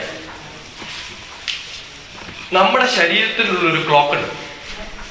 മോക്കറിയാം ഞാൻ 4:30 അലാറം വെച്ചിരിക്കുന്നത്. അത് നമ്മുടെ ബുദ്ധിക്ക് അറിയാം. പക്ഷെ ബുദ്ധിയുടെ ഉള്ളിൽ ആത്മാവ് എന്നൊരു സാധനം. ഇയാൾ ഇങ്ങനെ നോക്കും, അലാറം എപ്പോഴാണ് വെക്കണമെന്നൊക്കെ പറഞ്ഞു. ആത്മാവ്. അപ്പൊ അയാൾക്ക് 4:30 അറിഞ്ഞു കഴിഞ്ഞാൽ 4:15 നമ്മൾ ഉണർത്തും. എന്തിനറിയോ? 4:30 അലാറം അടിക്കുമ്പോ അറിഞ്ഞോട്ടെ എന്ന് വിചാരിച്ചു. അപ്പൊ ആരാ നമ്മൾ ആദ്യം വിളിക്കുന്നത്? നമ്മുടെ ബുദ്ധിയാണോ, ചെവിയാണോ, അല്ല ആത്മാവാണോ? അപ്പൊ നിങ്ങളെയൊക്കെ വിളിക്കും. ഈ അലാറം വെച്ചാൽ മാത്രമൊന്നുമല്ല. കാരണം ആത്മാവിനെ വിളിക്കണ വേറൊരാളുണ്ട്. ഈ ആത്മാവിനെ വിളിക്കുന്ന വേറൊരാളുണ്ട്. ആരാന്നറിയോ? ബ്രഹ്മാവെന്നാണ് അയാളുടെ പേര്. അങ്ങനെ വിളിക്കുന്ന സമയമുണ്ട്. ആ സമയത്തിന്റെ പേരാണ് ബ്രഹ്മമുഹൂർത്തം. ബ്രാഹ്മമുഹൂർത്തം എന്ന് കേട്ടിട്ടുണ്ട്. ആ സമയം 2 മണിക്കൂർ മുമ്പാണ്. ഏതിന്? സൺറൈസ്, സൂര്യൻ വരുന്നതിന് 2 മണിക്കൂർ മുമ്പ്. ആ ബ്രഹ്മാവിന്റെ പണി എന്താ വെച്ചാല് സൂര്യൻ ഉദിക്കുന്ന സ്ഥലം ഏതാണ്? ജപ്പാനിലെ അല്ലേ? ഉദയ സൂര്യന്റെ നാടെന്ന് പറയുന്നത് ഏതാ? എവിടെയാ? സോഷ്യൽ സ്റ്റഡീസ് ഒന്നും പഠിച്ചിട്ടില്ല. എവിടെയാ സൂര്യൻ ഉദിക്കുക? കിഴക്കല്ലേ? എവിടെന്നാ തുടങ്ങുക? ഓക്കെ പോട്ടെ. ഇന്ത്യയില് ആദ്യം സൂര്യൻ വരുന്ന സ്ഥലം ഏതാ? ആസാമില് ചിറാപുഞ്ചി, ആസാമിലാണ്. അത് കഴിഞ്ഞിട്ട് കുറച്ച് കഴിയുമ്പോൾ കേരളത്തിലെത്തുമ്പോൾ കുറച്ചും കൂടി വയ്ക്കും. ഈ ബ്രഹ്മാവിന്റെ ഒരു പണി ഉണ്ടെന്ന് അറിയോ? ആദ്യം പോയിട്ട് ആസാമിലെ ആൾക്കാരെയൊക്കെ വിളിക്കും, അത് കഴിഞ്ഞ് പിന്നെ ബീഹാറിൽ പോയിട്ട് വിളിക്കും. ഇങ്ങനെ അയാൾ ഈ സൂര്യൻ വരുന്നതിന് മുമ്പ് പോകണം. എത്ര മണിക്കൂർ മുമ്പ്? 2 മണിക്കൂർ മുമ്പ്. അപ്പൊ അയാൾ ഇങ്ങനെ വിളിക്കും. എന്താ മോളുടെ പേര്? അളകേ എന്ന് വിളിക്കും. ആര് വിളിക്കും? ബ്രഹ്മാവ്. നീ ബ്രഹ്മാവിനോട് പറയും, പോടാ ഞാൻ അലാറം വെച്ചിട്ടുണ്ട് ഇല്ലേ? അത് കഴിഞ്ഞ് ഉണർന്നു കഴിഞ്ഞാൽ പ്രാർത്ഥിക്കോ? മനസ്സിൽ പ്രാർത്ഥിക്കും. എന്ത് പ്രാർത്ഥിക്കും? കൃഷ്ണ എന്ന് വിളിക്കും. അല്ലേ? കൃഷ്ണ എന്ന് വിളിച്ചു വിചാരിക്കും. അപ്പൊ നേരത്തെ ഈ ബ്രഹ്മാവ് പറയും കൃഷ്ണനോട്, ഞാൻ അളകേനെ വിളിച്ചിരുന്നുട്ടോ, അവളെ ഞാൻ പറഞ്ഞപ്പോ ഒന്നും എണീറ്റില്ല, കൃഷ്ണ വിളിച്ചൊന്നും കേൾക്കണ്ട. അപ്പൊ കൃഷ്ണനെ അളക വിളിക്കും, കൃഷ്ണ അല്ലെങ്കിൽ കൃഷ്ണേട്ടാന്നൊക്കെ വിളിക്കും. അപ്പൊ കൃഷ്ണൻ പറയും പോടി. ബ്രഹ്മാവിന്റെ ഭാര്യ ആരാന്നറിയാം?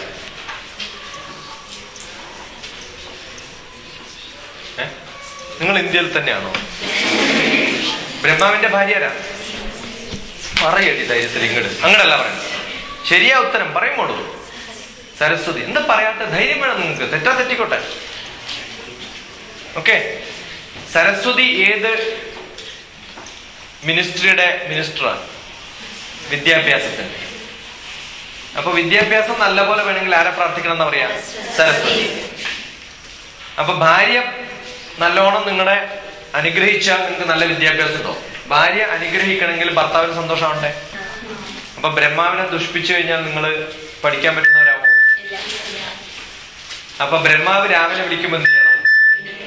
രാവിലെ ബ്രഹ്മാവ് വിളിക്കുമ്പോൾ എഴുന്നേൽക്കുന്നവർക്കൊക്കെ സരസ്വതിയുടെ ആശീർവാദം ഉണ്ടാവും. അപ്പൊ നാളെ മുതല് ബ്രഹ്മാവ് വിളിക്കുമ്പോ 4:30 നിങ്ങൾ എല്ലാരും എഴുന്നേക്കും. എഴുന്നേക്കില്ല എന്ന് പറയുന്നത് കേൾക്കും. ആലോചിക്ക, നടുവില് ഇത്രയും കുട്ടികള് അവരവരുടെ വീടുകളില് രാവിലെ 4:30 എഴുന്നേറ്റിട്ടൊരു മാറ്റം ഉണ്ടാക്കിയാൽ നിങ്ങളുടെ അച്ഛനും അമ്മയൊക്കെ ചോദിക്കില്ല ഇതെന്താ പറ്റിയെന്ന്? എന്തോ ഒരു കുഴപ്പം പറ്റിയിട്ടുണ്ടെന്ന്. ഇനി ആർക്കെങ്കിലും എഴുന്നേക്കാൻ അത്ര എളുപ്പമല്ല. കാരണം ഇത്രയും കാലം ചെയ്തൊരു പണി പെട്ടെന്നൊരു ദിവസം മാറ്റാൻ പറ്റുമോ? ബുദ്ധിമുട്ടാണ് എന്ന് തോന്നുന്നത് സത്യസന്ധമായിട്ട് പറഞ്ഞാണ്. ഞാന് മരുന്ന് തരാം, അതിന് വേണ്ടിട്ടാ പറയാം. അതിന് മരുന്നുണ്ട്. മടി തോന്നും, എഴുന്നേക്കാൻ ബുദ്ധിമുട്ടാവും തോന്നുന്നവരൊന്ന് കഴിക്കും. Very good. അപ്പൊ ഇന്ന് രാത്രി ഞാൻ തരുന്ന മരുന്ന് കഴിക്കാം. 3 ലിറ്റർ കുടിക്കണം. 3 ലിറ്റർ വെള്ളം കുടിച്ചിട്ടെടുക്കാം.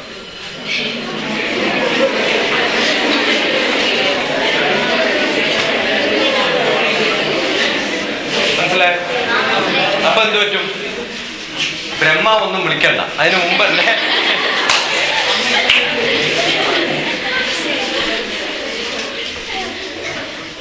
മനസ്സിലായോ?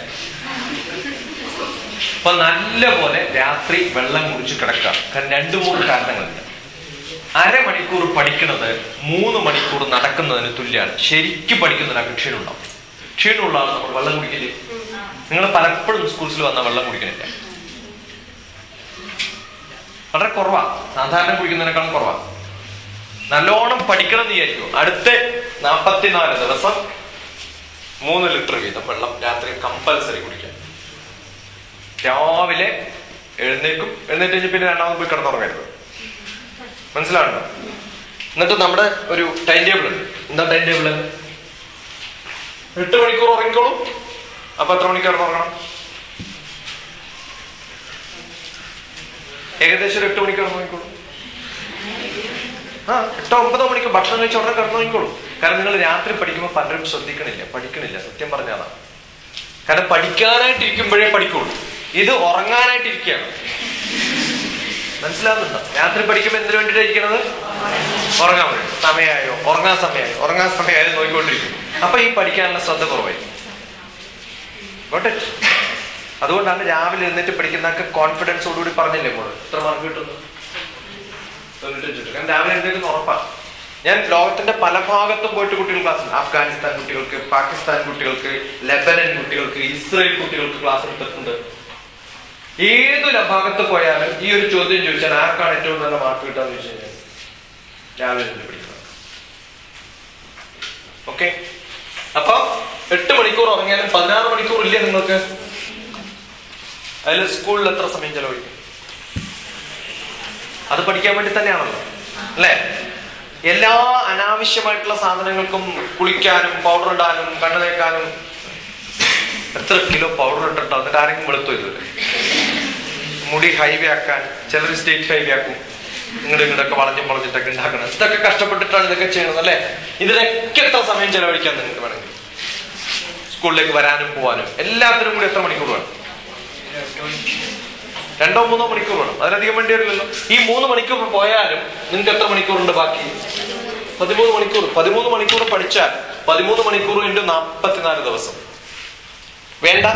10 മണിക്കൂർ ഗുണിക്കണം 40 ദിവസം കൂട്ടിയാൽ മതി. എത്ര മണിക്കൂറായി? 400 മണിക്കൂർ അല്ലേ? ഈ 400 മണിക്കൂർ പോലെ ഈ 10 വിഷയം പഠിക്കാം.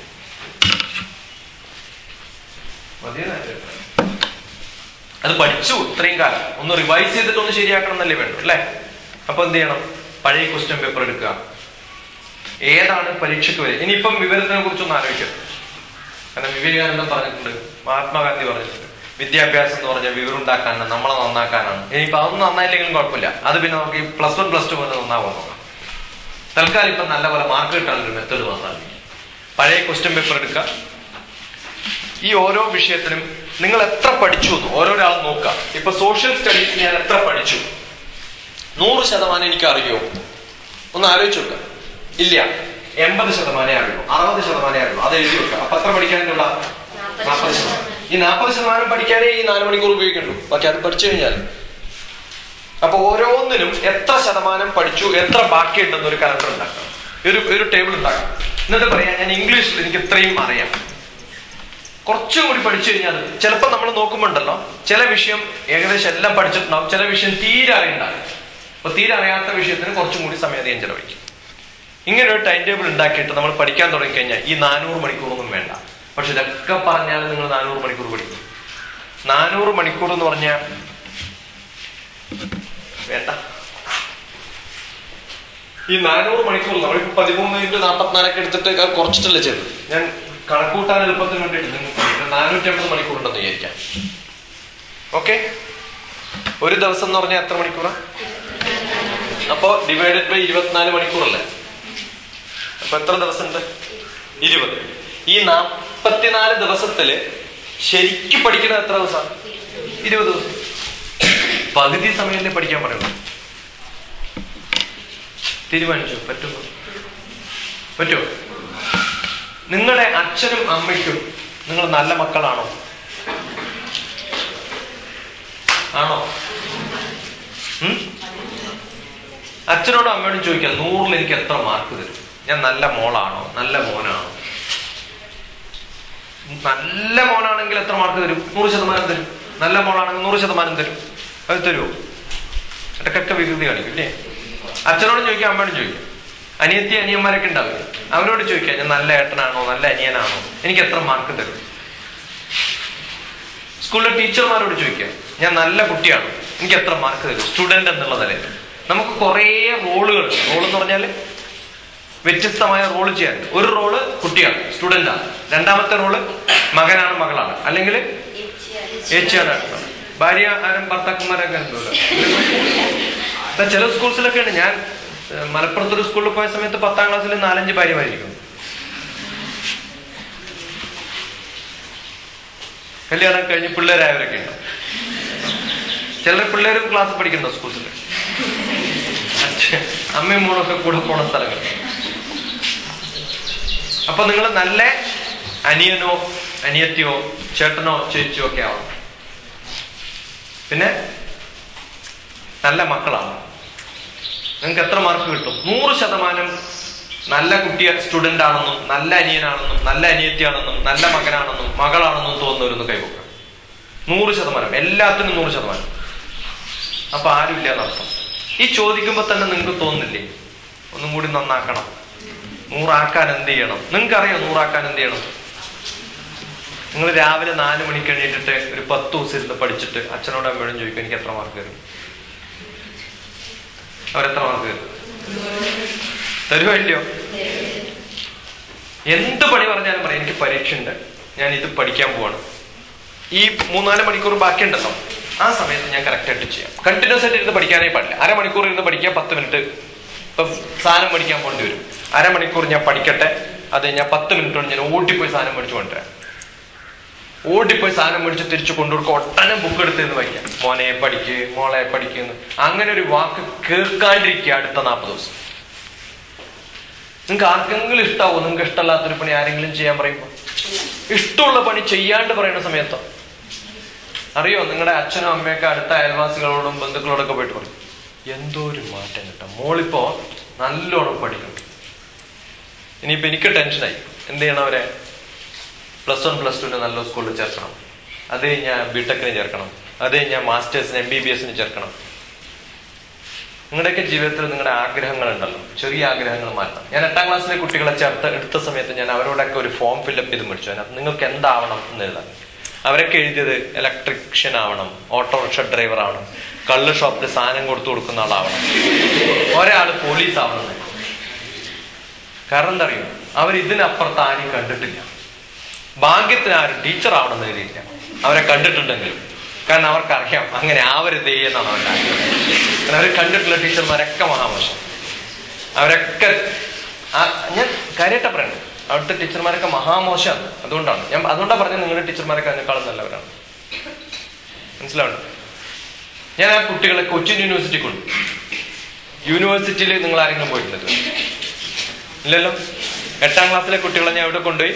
ഞാൻ പഠിച്ച യൂണിവേഴ്സിറ്റി, കൊച്ചിൻ യൂണിവേഴ്സിറ്റിക്ക് ഏകദേശം 100 കിലോമീറ്റർ ഉണ്ട്. ഒരു വണ്ടി സ്പെഷ്യലായിട്ട് ഒരു ദിവസം എന്ത് ചെയ്തു, കൊച്ചിൻ യൂണിവേഴ്സിറ്റി കൊണ്ടുപോയി. കൊച്ചിൻ യൂണിവേഴ്സിറ്റി കണ്ടിട്ട് വൈസ് ചാൻസലറുടെ റൂം, നിങ്ങളുടെ ഹെഡ് മാസ്റ്റർ എന്ന് പറയുന്ന പോലെയാണ് അവിടുത്തെ വൈസ് ചാൻസലർ. വൈസ് ചാൻസലറുടെ റൂം എന്ന് പറഞ്ഞാൽ ഏകദേശം ഈ ഇതിനത്ര ഉണ്ടാവും. ഞാൻ ഡൽഹിയിലുള്ള എൻ്റെ റൂം ഏകദേശം ഇതിന് പകുതിയുണ്ട്. ഞാൻ ഇരിക്കുന്ന മുറി, ആ ഇരിക്കുന്ന മുറിയിൽ സോഫ സെറ്റ് ഉണ്ടാവും, ഒരു സ്ക്രീൻ ഉണ്ടാവും, ഒരു അറ്റൻഡർ ഇരിക്കുന്ന ഒരു സ്ഥലം ഉണ്ടാവും, അതിനപ്പുറത്തൊരു PA ഇരിക്കുന്ന സ്ഥലം ഉണ്ടാവും. അറ്റൻഡറെ കണ്ട് PA കണ്ട് തിരിച്ച് എൻ്റെ റൂമിൽ എന്നെ 2 കൊല്ലം കാണാൻ വന്നിട്ടുള്ള ആകെ 3 ആളാണ്. കാരണം എന്ത് പണിയും അവിടെയൊക്കെ തീർത്തിട്ട് പോയിക്കോളണം, നമ്മളെ ഉപദ്രവിക്കരുത്. കാരണം നല്ല സോഫ സെറ്റ് ഉണ്ട്, കിടന്നുറങ്ങാം. ഞാൻ ഓഫീസ് ജോലി ചെയ്ത സ്ഥലത്ത് ബാറുണ്ട്, രാവിലെ പോയിട്ട് കുടിക്കാൻ നല്ലോണം. പിന്നെ കുറെ ജിംനാഷ്യം ഉണ്ട്, അതൊക്കെ എടുക്കാം. അതൊക്കെ കഴിഞ്ഞിട്ട് വേണമെങ്കിൽ ഫയലൊക്കെ നോക്കാം. അങ്ങനെയുള്ള സ്ഥലം. നമ്മൾ ഇറങ്ങുമ്പോഴത്തേക്കും പോലീസ് വണ്ടി ഉണ്ടാവും, ഡോർ തുറന്നു തരും, ജീപ്പിൽ പോലീസ് ഉണ്ടാവും. ഏകദേശം 32,000 രൂപയാണ് എൻ്റെ സെക്യൂരിറ്റി അലവൻസ്. എന്നെ ആരും കൊല്ലാണ്ടിരിക്കാൻ വേണ്ടിയിട്ട് ഗവൺമെന്റ് തരുന്ന പൈസ, അതിന് നോക്കാൻ വേണ്ടിയിട്ട് മാത്രം. നിങ്ങൾ അങ്ങനെ ഒരു ഓഫീസൊക്കെ ഒന്ന് മനസ്സിലൊന്ന് ആലോചിച്ച് നോക്കണ്ടേ? നമ്മളൊക്കെ ഏതെങ്കിലും മന്ത്രിമാരുടെ കൈയൊക്കെ തൊടാൻ ഇഷ്ടപ്പെടും ഇല്ലേ? ആലോചിച്ചൊക്കെ ഉമ്മൻചാണ്ടി നമ്മുടെ കൈ ഇങ്ങനെ പിടിച്ചോണ്ട് 2 മണിക്കൂറൊക്കെ ഇരിക്കുന്നത്. നമ്മൾ ഏതെങ്കിലും ഒരാൾക്ക് പ്രൈം മിനിസ്റ്റർക്ക് ഷെയ്ക്ക് ഹാൻഡ് കൊടുക്കണമെന്നൊക്കെ തോന്നില്ലേ? അതേപോലെ പ്രൈം മിനിസ്റ്റർ നമ്മുടെ കൈ ഇങ്ങനെ പിടിച്ചുകൊണ്ട് 20 മിനിറ്റ് ഇങ്ങനെ ഉണ്ടാവും. അങ്ങനെയാണ് നിങ്ങൾ കണ്ടിട്ടുണ്ടോ? കണ്ടിട്ടില്ലെങ്കിൽ കണ്ടോളൂ. പിന്നെ ഞാനത് പ്രൈം മിനിസ്റ്റർ 20 മിനിറ്റോളം എന്റെ കൈ ഇങ്ങനെ പിടിച്ചിട്ടുണ്ട്. ഒന്ന് can you speak to my wife, ഒന്ന് എന്റെ ഭാര്യയോട് സംസാരിക്കുന്നു. എന്നിട്ട് ഭാര്യയുടെ അടുത്ത് കൊണ്ടിട്ട് എന്നെ ഇൻട്രൊഡ്യൂസ് ചെയ്തു കൊടുത്തു. ഞാൻ പറയണത് ഇതൊന്നും നമുക്ക് നേടാൻ പറ്റാത്ത സ്ഥലമാണെന്ന് തോന്നരുത്. ഒറ്റൊരു കാര്യം തീരുമാനിക്കട്ടെ, എന്ത് ചെയ്യും? ഈ 44 ദിവസം that makes lot of difference in your life. കാരണം ഞാൻ പഠിക്കുന്ന സമയത്ത് അങ്ങനെയൊന്നും ആയിരുന്നില്ല കേട്ടോ. എനിക്ക് എന്നെ ആരും പഠിപ്പിക്കാനോ പറയാനോ ഒന്നും ഉണ്ടായിട്ടില്ല. എനിക്ക് ഇയാൾ 95% മാർക്ക് കിട്ടുമെന്ന് പറയുമ്പോൾ എനിക്ക് അത്യാഗ്രഹമാണ് തോന്നുന്നത്. എനിക്ക് എത്രയാണെന്ന് അറിയാം? 10ാം ക്ലാസ്സിൽ മാർക്ക് മോള് 54%. 12ാം ക്ലാസ്സിൽ എത്ര മാർക്ക് എന്നറിയോ? 52%. 8ാം ക്ലാസ്സിലെ ടാഗോർ വിദ്യാനികേതനിൽ പഠിച്ചിട്ട് അവിടെ തന്നെ പുറത്താക്കിയതാണ്. 24 കുട്ടികൾ പഠിച്ചത് 24ാമത്തെ റാങ്ക്. അപ്പൊ ആ സ്കൂളിൽ എല്ലാവർക്കും ഫസ്റ്റ് റാങ്ക് വേണം. ഫസ്റ്റ് റാങ്ക് കിട്ടില്ല, ഫസ്റ്റ് ക്ലാസ് കിട്ടില്ല എന്നറിയാം. അതുകൊണ്ട് എന്ത് ചെയ്തു? സ്കൂളിന്റെ പേര് കേടാക്കാണ്ടിരിക്കാൻ എന്നോട് നിർബന്ധപൂർവ്വം TC എടുത്ത് പോവാൻ പറഞ്ഞ ആളാണ്. അന്ന് ഏതെങ്കിലും ഒരു മാഷോ ടീച്ചറോ നന്നാവാൻ പറ്റും എന്ന് പറഞ്ഞിരുന്നെങ്കിൽ ചിലപ്പോൾ ഞാൻ ഇങ്ങനെ ആയില്ല എന്ന് വരാം, ഇതിനേക്കാളും മോശമായിരുന്നു വരാം. കാരണം സ്വന്തം തീരുമാനിച്ച് പഠിക്കുമ്പോഴാണ് ഇങ്ങനെ പഠിക്കുക, നല്ലപോലെ പഠിക്കുക. ഞാൻ BSc പഠിച്ചത് 12ാം ക്ലാസ് കഴിഞ്ഞ ഗ്രാജുവേഷൻ, അന്ന് ബിടെക്കിനൊന്നും താല്പര്യമില്ല, അത് കേട്ടിട്ടില്ല, അങ്ങനെ സംഭവം കേട്ടിട്ടില്ല. BSc 3 കോളേജിലാണ് പഠിച്ചത്. കാഞ്ഞങ്ങാട് പോയി ചേർന്നു, അവിടെ വേണ്ടാന്ന് തോന്നി. അവിടുന്ന് വിട്ട് കണ്ണൂർ SM കോളേജിൽ വന്നു, അവിടെയും വേണ്ടാന്ന് തോന്നി. എന്നിട്ട് പയ്യന്നൂർ വന്ന് പഠിച്ചാണ്. മനസ്സിലായി? അതൊന്നും ആരുടെയും സഹായം ഒന്നും ഉണ്ടായിട്ടല്ല, സ്വന്തം തന്നെ തീരുമാനിച്ച് പഠിച്ചിട്ടുള്ളതാണ്. അപ്പൊ ഞാൻ പറയുന്നത്, നിങ്ങൾക്ക് ഒരു സ്പാർക്ക്, ഒരു തീപ്പെട്ടി കൊണ്ട് വരച്ചു തരുന്നുള്ളൂ, അത് കത്തിക്കാനുള്ള നിങ്ങളുടെ താല്പര്യമാണ്. ഈ കുട്ടികൾ തിരിച്ച് കൊച്ചിൻ യൂണിവേഴ്സിറ്റി കഴിഞ്ഞ് തിരിച്ചു വന്നിട്ട് ഇരുന്നിട്ട് ഞാൻ ചോദിക്കുന്ന ചോദ്യം എല്ലാം റെക്കോർഡ് ചെയ്ത് നോക്കും. സാധാരണ എന്റെ ക്ലാസ്സുകൾ ഫുൾ ഞാൻ റെക്കോർഡ് ചെയ്യും, എല്ലാം റെക്കോർഡ് ചെയ്യുന്നുണ്ട്. സാധാരണ ക്യാമറ ആർക്കെങ്കിലും കൊടുക്കും, എന്നിട്ട് പടം എടുക്കാൻ പറയും. ഇതൊക്കെ എടുത്ത് സൂക്ഷിച്ചു വെക്കും. ഇതൊക്കെ നിങ്ങൾ ഇന്റർനെറ്റിൽ പോയാൽ കാണും. എന്താ ഓക്കെ, ഈ ഓൺ ക്ലിക്ക്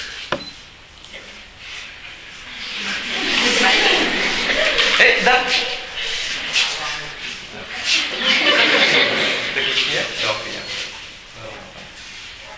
അപ്പൊ നമ്മള് ഈ കുട്ടികൾ തിരിച്ചു വന്നതിന് ശേഷം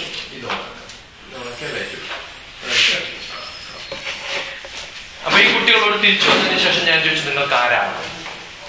ഒരു കുട്ടി പറഞ്ഞതറിയാം, എനിക്ക് വൈസ് ചാൻസലർ ആവും. ഒരു കുട്ടി പറഞ്ഞു എനിക്ക് ഡയറക്ടർ ആവും. ഒരു കുട്ടിക്ക് പ്രൊഫസർ ആവും. കാരണം ഈ റൂമും ഇതൊക്കെ കാണുമ്പോൾ ഇങ്ങനെയൊക്കെ ആവണം തോന്നും. നിങ്ങൾക്ക് ആരാവണം എന്നുള്ളത് നിങ്ങൾ ആലോചിക്കണം. ആരെങ്കിലുമൊക്കെ ആവണമെങ്കിൽ ആദ്യം 10ാം ക്ലാസ് നല്ല മാർക്ക് പഠിക്കണം, അല്ലേ? നിങ്ങൾ ഈ കണ്ണൂരിന്റെ കലക്ടറായ എങ്ങനെയാണ്? DSP ആയി. ഇപ്പൊ എന്റെ കൂടെ ഞാൻ പറഞ്ഞില്ലേ, സാറ്റർഡേ സൺഡേ ഒക്കെ ക്ലാസ് എടുക്കാൻ വരുന്നുണ്ട്. അതിലൊരു ശ്വേതാബി നായിഡു എന്ന് പറഞ്ഞൊരു പെൺകുട്ടിയുണ്ട്. അവൾക്ക് IPS ആവണമെന്നാണ്. അടുത്ത കൊല്ലം അവൾ IPS ആവും. IPS ആയി കഴിഞ്ഞാൽ ഉള്ള ഗമയൊന്ന് ആലോചിച്ച് നോക്കും, ഇല്ലേ? ഞാൻ എഞ്ചിനീയറിംഗ് കോളേജ് തൃശ്ശൂരിപ്പെട്ട് ക്ലാസ് എടുക്കാം. എഞ്ചിനീയറിംഗ് കോളേജ് 700 കുട്ടികൾക്ക് ആദ്യത്തെ ദിവസം ആദ്യത്തെ ക്ലാസ് എന്റേതാണ്.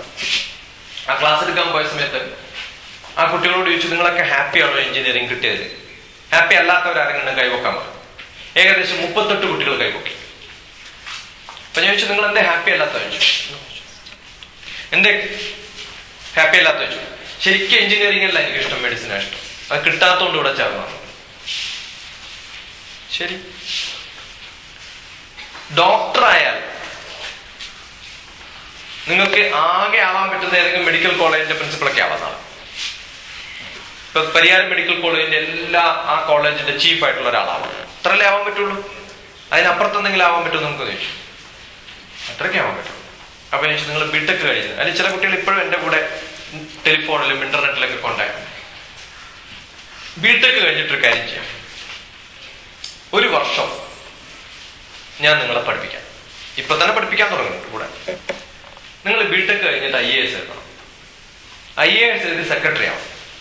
അങ്ങനെ സെക്രട്ടറി ആവുമ്പോൾ കേരളത്തിലെ ഹെൽത്ത് ഡിപ്പാർട്ട്മെന്റ് സെക്രട്ടറി ആയിരിക്കും. അപ്പൊ നിങ്ങളുടെ കീഴിൽ എത്ര ഡോക്ടർമാരാണ്? കേരളത്തിലെ എല്ലാ ഡോക്ടർമാരുടെയും ചീഫായിട്ട് മാറാൻ പറ്റുമോ? അപ്പോൾ ഈ ഡോക്ടർമാരാവില്ല എന്നുള്ള സങ്കടം വേണോ വേണ്ടയോ? അപ്പൊ ഒന്ന് കിട്ടിയില്ല എന്നുള്ളതുകൊണ്ട് നമുക്ക് എല്ലാം നഷ്ടപ്പെട്ടു ഒന്നും വിചാരിക്കണ്ട. ആ സമയം മുതൽ തീരുമാനിക്കാം. ഇതൊക്കെ തമാശയും കഥയൊക്കെ പറഞ്ഞത് കഴിഞ്ഞിട്ടുള്ളതാണ് കേട്ടോ. കഴിഞ്ഞ 2-3 മാസം മുമ്പ് ആന്ധ്രാപ്രദേശിലെ ഹെൽത്ത് സെക്രട്ടറിയെ കാണാൻ പറ്റി. ഒരു ലേഡിയാണ്, ഒരു സ്ത്രീ. അപ്പൊ ഞാൻ ചോദിച്ചു, ഞാൻ അവരെയൊക്കെ കാണുമ്പോൾ ചോദിക്കും, നിങ്ങളുടെ പഴയ കാലം എങ്ങനെ? സാർ, ഞാൻ ബിടെക് ഇലക്ട്രോണിക്സ് ആണ് പഠിച്ചത്. അപ്പൊ ഞാൻ ചോദിച്ചു, നിങ്ങൾ എന്തായിരുന്നു ആവണമെന്നായിരുന്നു ആഗ്രഹം? ഡോക്ടർ ആവണമെന്നായിരുന്നു ആഗ്രഹം. അതാവാൻ പറ്റിയില്ല. പക്ഷെ ഇന്ന് അവര് ഹെൽത്ത് സെക്രട്ടറിയാണ്. എല്ലാ കോളേജും മെഡിക്കൽ കോളേജും അവിടെ വൈസ് ചാൻസലർ ആരാണെന്ന് തീരുമാനിക്കുന്നതും ഒക്കെ തീരുമാനിക്കുന്നത് ഇവരാണ്. അപ്പൊ ജീവിതത്തിൽ എന്തെങ്കിലും ഒന്ന് മിസ്സായതുകൊണ്ട് അടുത്തത് പോയില്ല എന്ന് ഞാൻ പറയുന്നില്ല. അപ്പൊ നിങ്ങൾ 10ാം ക്ലാസ്, ഞാൻ ഇത്രയും പറയാൻ കാരണം, ഇപ്പൊ 10ാം ക്ലാസ്സിൽ ഫസ്റ്റ് ക്ലാസ് കിട്ടിയില്ല, അല്ലെങ്കിൽ കിട്ടിയില്ലെങ്കിലും നന്നാവാൻ വേണം, അടുത്ത സ്റ്റെപ്പ്. പക്ഷെ ഏതെങ്കിലും ഒരു സമയത്ത് നന്നാവാൻ തീരുമാനിച്ചാലേ നന്നാവുള്ളൂ. അത് നേരത്തെ ആയാലോ കുറെ കൂടി നന്നാവാം, കുറെ ലേറ്റ് ആയാലോ അത്രയൊക്കെ പറ്റുള്ളൂ. മനസ്സിലാവുന്നു?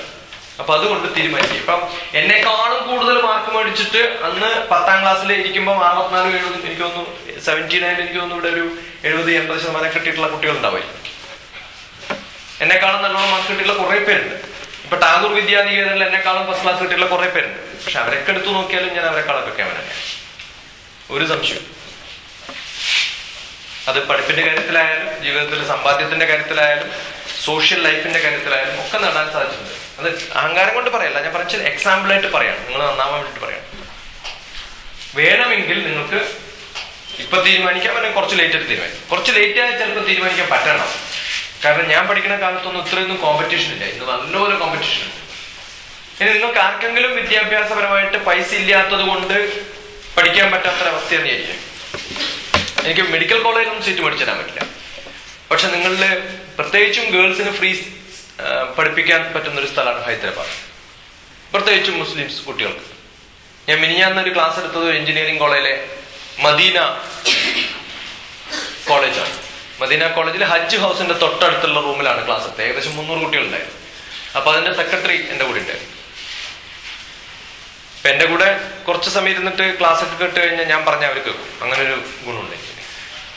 അപ്പൊ നിങ്ങൾ ഏതെങ്കിലും ഒരു 10 കുട്ടികൾക്ക് നടുവിൽ നിന്ന് എഞ്ചിനീയറിലേക്ക് ഞാൻ ഫ്രീ സീറ്റ് തരും. വെറുതെ പറയില്ല, വന്നോളൂ. Free accommodation, free seat, free നിങ്ങളുടെ ബുക്ക് ഫ്രീ, കംപ്ലീറ്റ് ഞാനല്ല തരും. ഞാൻ അയാളോട് പറഞ്ഞ അയാൾ ഫ്രീ ആയിട്ട് കൊടുക്കും. മനസ്സിലാവുന്നുണ്ടോ? അപ്പൊ ഹയർ സ്റ്റഡീസ് പോകാൻ പറ്റില്ല എന്നുള്ള തോന്നലോടുകൂടിയാണ് നിങ്ങൾ പഠിക്കാണ്ടിരിക്കുന്നുണ്ടെങ്കിൽ അതിന് വേവലാകേണ്ട. ഉറപ്പായിട്ടും നിങ്ങൾക്ക് നല്ലോണം പഠിക്കാനുള്ള സാഹചര്യമുണ്ട്. കുറെ മുകളിലോട്ട് എത്താൻ പറ്റും. പക്ഷെ 10ാം ക്ലാസ് കഴിഞ്ഞ് 12ാം ക്ലാസ്സിൽ മാത്സ്, ഫിസിക്സ്, കെമിസ്ട്രി എടുത്തിട്ട് നല്ലപോലെ പഠിച്ച ബിടെക്കിന് പോവാം. ബയോളജി പഠിച്ചു കഴിഞ്ഞാൽ പക്ഷെ ഇപ്പൊ തീരുമാനിക്കരുത്. ഇപ്പൊ ഈ എല്ലാ വിഷയവും എങ്ങനെ പഠിക്കണം എന്നറിയോ? നമ്മൾ ഏതെങ്കിലും ഒരു സ്ഥലം കാണാൻ പോവാണ്, നിങ്ങളെ കാശ്മീർ കൊണ്ടുപോകണം, അല്ലെങ്കിൽ ബോംബെ കാണിക്കാൻ കൊണ്ടുപോകണം. ബോംബെ കാണിക്കാൻ കൊണ്ടുപോയിട്ട് അവസാനം ഈ അവിടുത്തെ സ്ഥലങ്ങളൊക്കെ കണ്ടിട്ട് നമ്മൾ ബസ്സിലേക്ക് തിരിച്ചു കയറാൻ വേണ്ടി വിളിക്കില്ല. വിളിക്കുമ്പോൾ നിങ്ങളെല്ലാം ചാടി ഓടി വരുമോ? അല്ല, ഒന്നും കൂടി നോക്കൂ ഇല്ലേ? നിങ്ങൾക്ക് ഈ വിഷയത്തിൽ ഈ പുസ്തകം എപ്പോഴെങ്കിലും ജീവിതത്തിൽ ഇനി പഠിക്കാൻ പറ്റും? അവസാനം കിട്ടുന്ന ഒരു ചാൻസ് അല്ലേ? അപ്പൊ എങ്ങനെ പഠിക്കണം? അത് ആ ഒന്നും കൂടി നോക്കുന്നൊരു ഒരു താല്പര്യം ഉണ്ടല്ലോ, അതുപോലെ നോക്കി നിങ്ങൾ പഠിച്ചാൽ എങ്ങനെ ഇരിക്കും? മനസ്സിലാവുണ്ടോ പറയണത്? വായിച്ച മനസ്സിലാവാത്ത മന്ദബുദ്ധികളാണ് നമ്മൾ. വായിച്ച് മനസ്സിലാവാൻ പറഞ്ഞു തരാൻ ആളില്ലാത്തൊരു സ്ഥലത്താണോ നമ്മൾ ജീവിക്കുന്നത്? പിന്നെ എന്തേ നിങ്ങൾക്ക് പഠിക്കാൻ പറ്റാത്തതെന്ന് വെച്ചാൽ ഒറ്റ ഉത്തരവേ ഉള്ളൂ. എന്താണത്? മടിയാണ്. ആണോ? എല്ലാരും ഒന്ന് കൈപ്പൊക്കെ ഇങ്ങനെ. ഈ 95 കിട്ടുന്ന ആള് വേണ്ട, ആ 2 ആൾ ഒഴികെ ബാക്കിയല്ല. ഇങ്ങനെ പിടിക്കും, കൈ പിടിക്കും. ഇവിടെ മൂത്തിനുണ്ട് ഒരൊറ്റ അടി അടിക്കണം. അടിച്ചില്ലെങ്കിൽ ഞാൻ അടിക്കും. അടിക്കുക നല്ല പോലെ, ഒച്ച വെക്കട്ടെ. പോരാ പോരാ.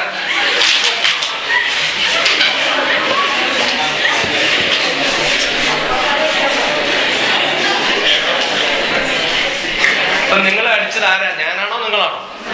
ഞാനാ അടിച്ചത്. ഞാൻ പറഞ്ഞില്ലേ ഞാൻ എല്ലാരെയും അടിക്കാറുണ്ട് അല്ലേ? ഈ അടിച്ചു തന്നെ ഭയങ്കര ഭാഗ്യം. കാരണം നിങ്ങൾക്ക് തോന്നുന്നുണ്ടോ കുറച്ചെങ്കിലും നന്നാവണം? ഇനി എന്നോട് പറയും, നിങ്ങളുടെ എത്ര പേർക്ക് 60% ഈ മാറ്റങ്ങളൊക്കെ നിങ്ങൾക്ക് തോന്നിയിട്ട് നിങ്ങൾ നന്നാവും തീരുമാനിച്ചാൽ 60%-ലധികം കിട്ടുന്നവർക്ക് കഴിയും. ഒരാൺകുട്ടികൾ രണ്ടാൺകുട്ടികൾ പോരല്ലോ, പോരാ മക്കൾ. ഇത്രേ ഉള്ളൂ. ആ പൊക്കിയ കൈ നേരെ ബാക്കോട്ട് കൊണ്ടുപോകും. ഇന്നത്തെ